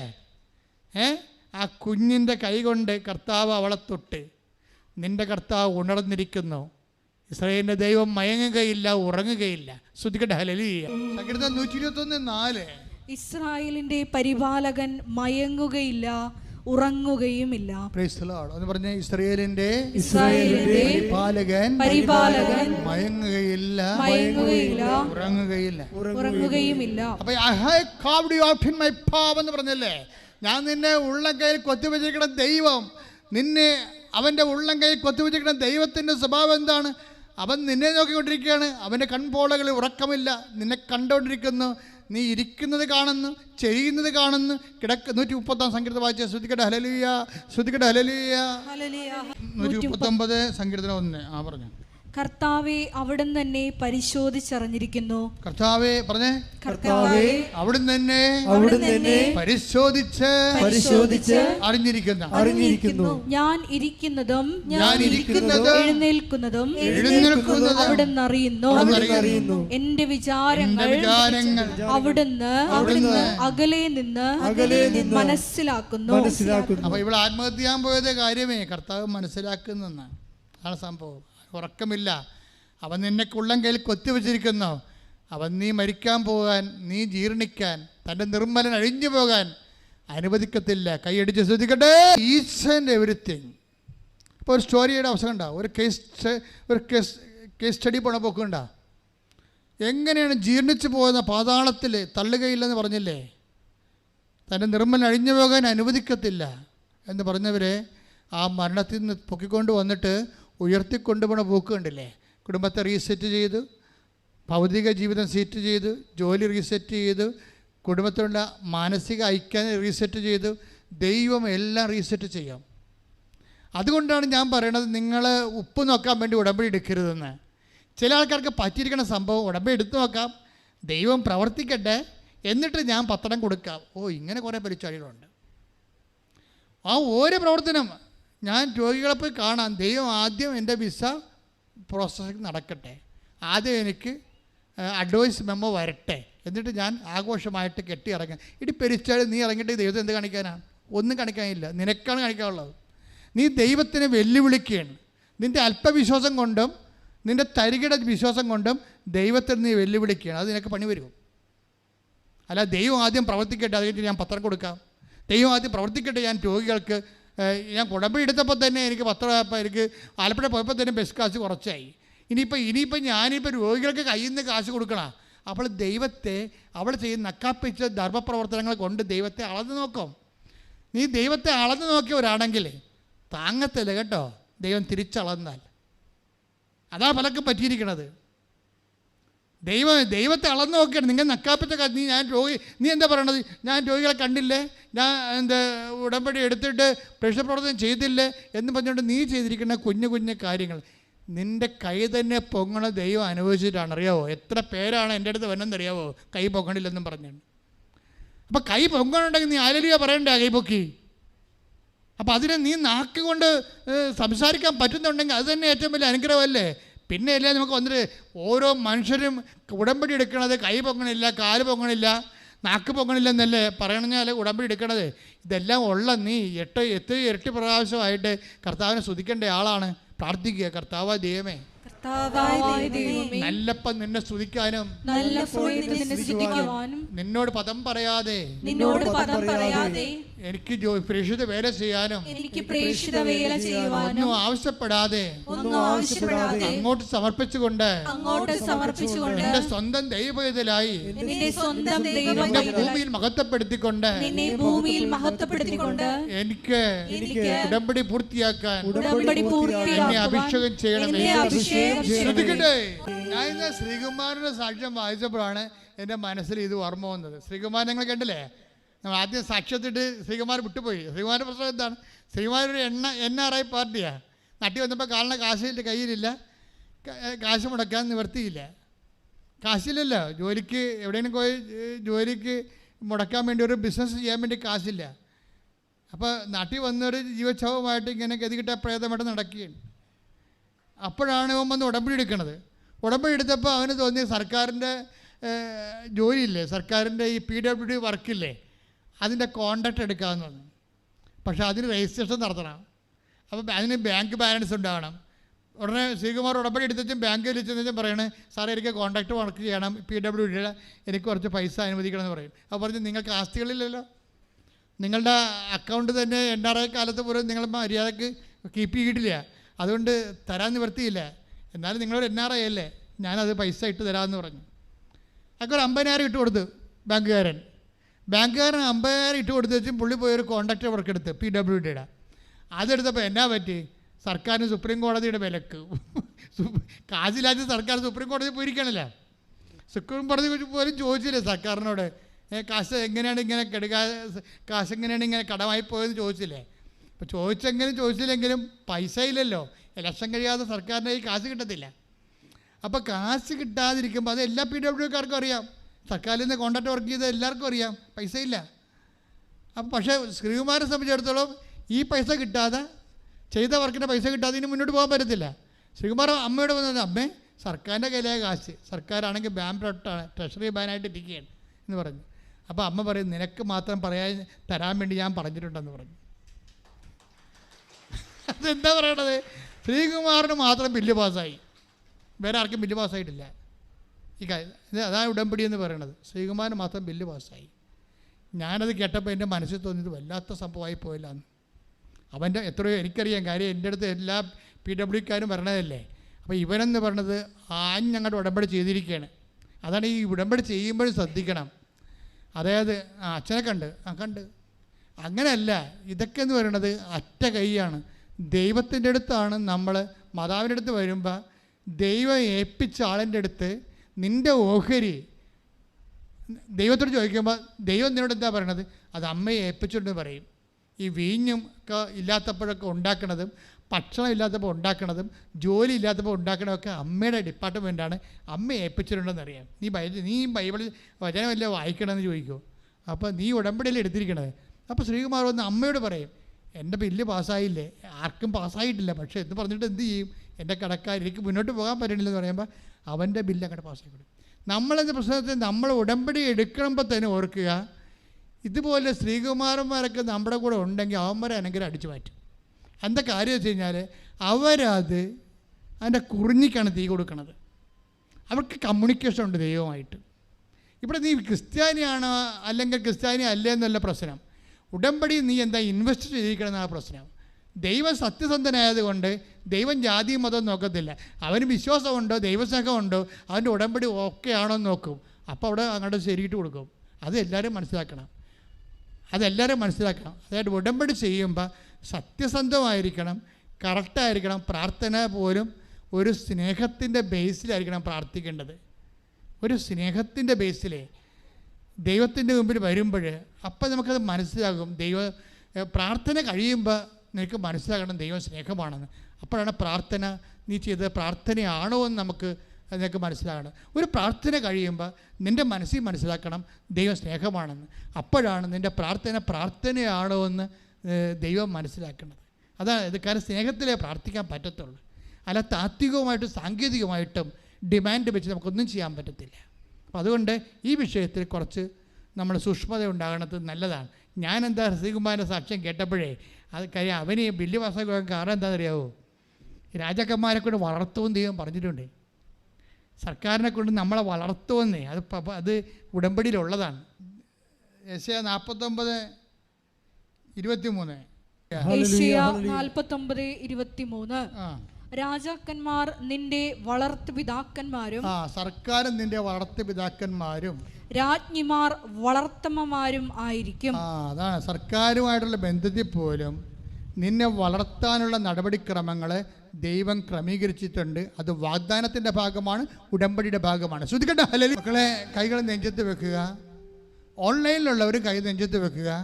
അച്ഛൻ ഈശോനാമത്തിൽ അമ്മയുടെ മധ്യസ്ഥതയിൽ പ്രാർത്ഥിക്കാൻ തുടങ്ങുന്നു. കർത്താവിൻ്റെ അടിപ്പിടേണ്ട വൈദ്യാഘാതം പോലെ ദൈവികമായ ശക്തി നിങ്ങൾക്ക് ആവശ്യത്തെ കൊണ്ട് ആന്തരികവും ബാഹ്യവുമായ സൗഖ്യം നൽകുന്ന ദൈവിക നിമിഷങ്ങൾക്കായി സ്തുതിക്കട്ടെ. ഹല്ലേലൂയ. കർത്താവിൻ്റെ ഉന്നതമായ നാമത്തിനെ സ്വസ്ഥം ചെയ്യുന്ന കർത്താവേ, നിന്റെ വിശുദ്ധ പൗരോഹിത്യത്തെ മഹത്വപ്പെടുത്തണമേ. കർത്താവേ, സഭയിലുള്ള സാന്നിധ്യം പ്രകടമാക്കണമേ. അമ്മേ, പരിശുദ്ധമേ, ദേവമാതാവേ, കൃപാസാൽത്താറെ ജീവനോടെ പ്രത്യക്ഷപ്പെട്ട പരിശുദ്ധ അമ്മയുടെ മാധ്യസ്ഥത്തിൽ ഈ ആൾത്താറയിൽ നടന്ന 10,000 ആരാധനയുടെ ശക്തിയാൽ മാർഗരോഗങ്ങൾ, തീരവേദികൾ, ജീവദുരിതങ്ങൾ ഉച്ച മുതൽ ഉള്ളംകാല് വരെ എല്ലാ കോശങ്ങളും പേശികളും സന്ധിബന്ധങ്ങളും മാംസപേശികളും രക്തഞരമ്പുകളിലും ആന്തരിക കോശങ്ങളും എല്ലാം യേശു ക്രിസ്തുവിന്റെ നാമത്തിൽ സൗഖ്യം പ്രാപിക്കട്ടെ. ശ്രദ്ധിക്കട്ടെ.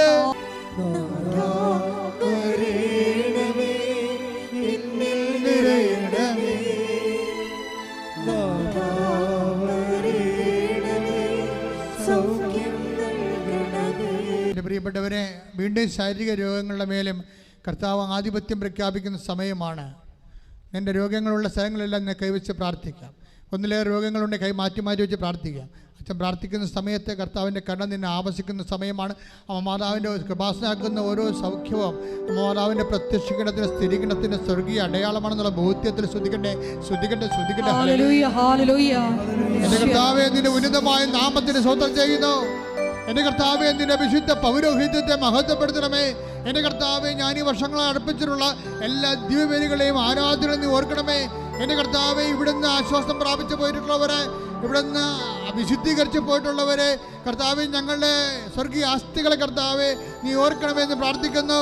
എൻ്റെ കർത്താവേ, നിന്റെ വിശുദ്ധ രക്തം കർത്താവേ ഇപ്പോൾ ഓൺലൈനിലും തീർത്ഥാടനത്തിലും പ്രാർത്ഥിക്കുന്ന മക്കളുടെ മേൽ ശിരസിലൊക്കെ തളിക്കണമെന്ന് പ്രാർത്ഥിക്കുന്നു. കൊശങ്ങൾ, പെസ്റ്റുകൾ, ഞരമ്പുകൾ, ഓട്ടിസം രോഗങ്ങൾ, അത് അപസ്മ രോഗങ്ങൾ, RSS രോഗങ്ങൾ, PCOD രോഗങ്ങൾ കർത്താവേ, വാദ രോഗങ്ങൾ യേശുവിൻ്റെ നാമത്തിൽ സൗഖ്യമാകട്ടെ. മക്കളില്ലാത്തവരെ ഈശോയെ ഗർഭത്തിൽ മക്കൾ മരിച്ചു പോകുന്ന അവസ്ഥയുള്ള ഉദരങ്ങൾക്ക് വിശുദ്ധമായ രക്തത്തെ കഴുകണമെന്ന് പ്രാർത്ഥിക്കുന്നു. ശ്വാസകോശങ്ങൾ കഴുകണമേ. ഹൃദയത്തിൽ ബ്ലോക്കുള്ളവരെയും ഹൃദയത്തെ അസുഖങ്ങളെ ഗുരുതരമായ സങ്കടങ്ങൾ അനുഭവിക്കുന്നവരെ അങ്ങിപ്പോൾ ഓർക്കണമേ എന്ന് പ്രാർത്ഥിക്കുന്നു. കർത്താവേ, നിന്റെ ആണിപ്പഴുതാണെന്ന് പറഞ്ഞു കടത്താൽ ഹൃദയത്തെയും കരളിനെയും സ്പർശിക്കണമേ. കർത്താവെ, പാങ്ക്രിയാസിനെ സ്പർശിക്കണമേ, തൈരോയിഡിനെ സ്പർശിക്കണമേ, സ്പോണ്ടിലോസിനെ സ്പർശിക്കണമേ. എല്ലാ ഗ്രന്ഥികളും, എല്ലാ പേശികളും, എല്ലാ കുടലുകളും, എല്ലാ ആമാശയങ്ങളും യേശു ക്രിസ്തുവിന്റെ നാമത്തിൽ സൗഖ്യപ്പെടട്ടെ. മക്കളെ കൈ നെഞ്ചത്ത് പിണച്ചു വെക്കുക. ജോലിയില്ലാത്തവരെ അവർക്ക് വേണ്ടി പ്രാർത്ഥിക്കുന്ന സമയമാണ്. ജോലിയില്ലാത്തവർ, വീടില്ലാത്തവർ, വഴിയില്ലാത്തവർ, പഠനത്തിൻ്റെ പരീക്ഷകൾ എഴുതിയിട്ട് റിസൾട്ടിന് വേണ്ടി കാത്തിരിക്കുന്നവരെ ഇപ്പോൾ നെഞ്ചത്ത് വെച്ച് കൈവച്ച് പ്രാർത്ഥിക്കേണ്ടതാണ്. പലതരം വിസ പ്രോസസ്സിങ്ങിനുള്ള ഇരിക്കുന്നവരും പ്രാർത്ഥിക്കേണ്ട സമയമാണ്. ഭവനരഹിതർ പ്രാർത്ഥിക്കേണ്ട സമയമാണ്. ജോലിക്ക് തടസ്സമുള്ളവർ, ഓഫീസിൽ പ്രോബ്ലമുള്ളവർ, അന്യദേശങ്ങളിൽ ജയിലിലായിരിക്കുന്നവർ, നിങ്ങളെക്കുറിച്ച് കേസുകളുള്ളവർ ഇപ്പോൾ പ്രാർത്ഥിക്കേണ്ട സമയമാണ്. മാതാവേ, അപ്പോൾ മാതാവിൻ്റെ മധ്യസ്ഥത്തിൽ ഞാൻ എല്ലാവരും സമർപ്പിച്ച് പ്രാർത്ഥിക്കുന്നു. ഞങ്ങളുടെ കഴിവല്ല, ഞങ്ങളുടെ യോഗ്യതയല്ല.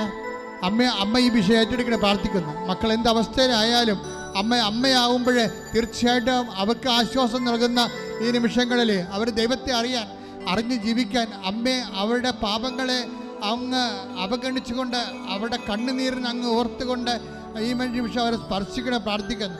അവർ ക്രിസ്തുവിനെ അറിഞ്ഞ് ജീവിക്കാൻ അവരിപ്പോൾ അനുഭവിക്കുന്ന സങ്കടങ്ങളിലും ജീവിത ദുർഘടങ്ങളിലും യേശു ക്രിസ്തുവിൻ്റെ ഉന്നതമായ നാമത്തിൽ പൂർണ്ണമായി മാറിപ്പോകട്ടെ. ശ്രദ്ധിക്കട്ടെ.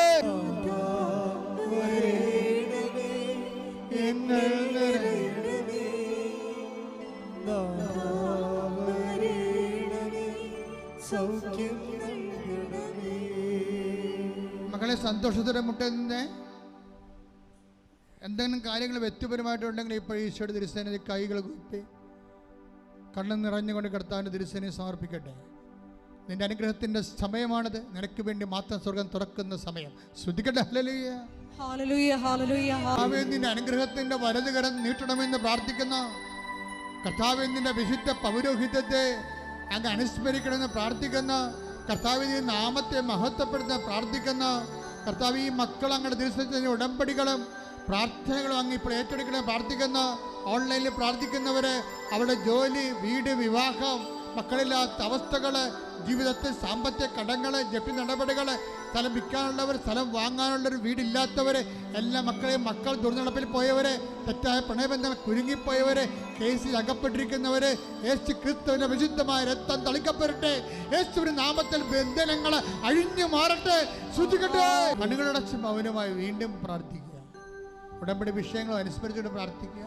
ഓൺലൈനിലുള്ളവർ പ്രാർത്ഥിക്കുക. അച്ഛന് വേണ്ടി കൃപാസനത്തിൻ്റെ ശുശ്രൂഷകൾക്ക് വേണ്ടി പ്രാർത്ഥിക്കുക. കൃപാസനം വന്നിറങ്ങുന്നവരെല്ലാം അപകടമില്ലാതെ പോകാൻ, സ്വസ്ഥവും സമാധാനം സുരക്ഷിതമായിട്ട് പോകാൻ വേണ്ടി പ്രാർത്ഥിക്കുക. ഈ ആഴ്ചത്തെ യാത്രകൾ, നിങ്ങളുടെ യാത്രകളെ സംബന്ധിച്ച് പ്രാർത്ഥിക്കുക.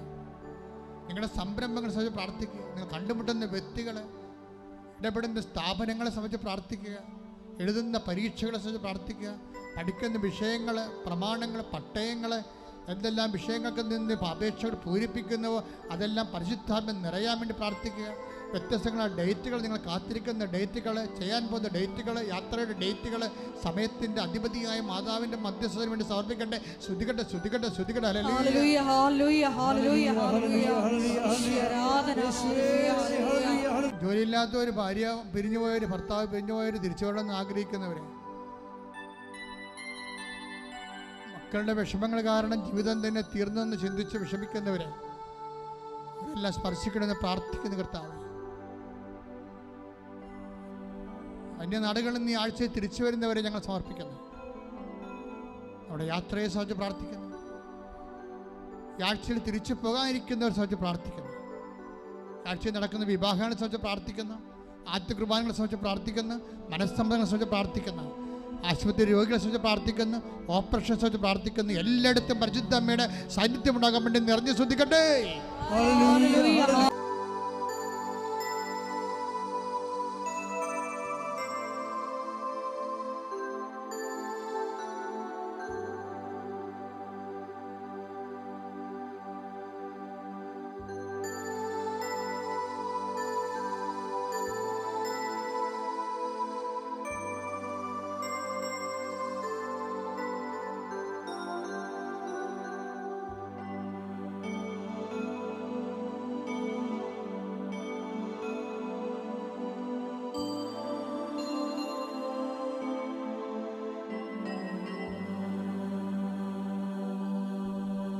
പരിശുദ്ധ പരമമാ ദിവ്യകാരുണ്യമേ, എന്നുമെന്നും അങ്ങേയ്ക്കാരാധന. ആവേ ആവേ ആവേ മരിയ.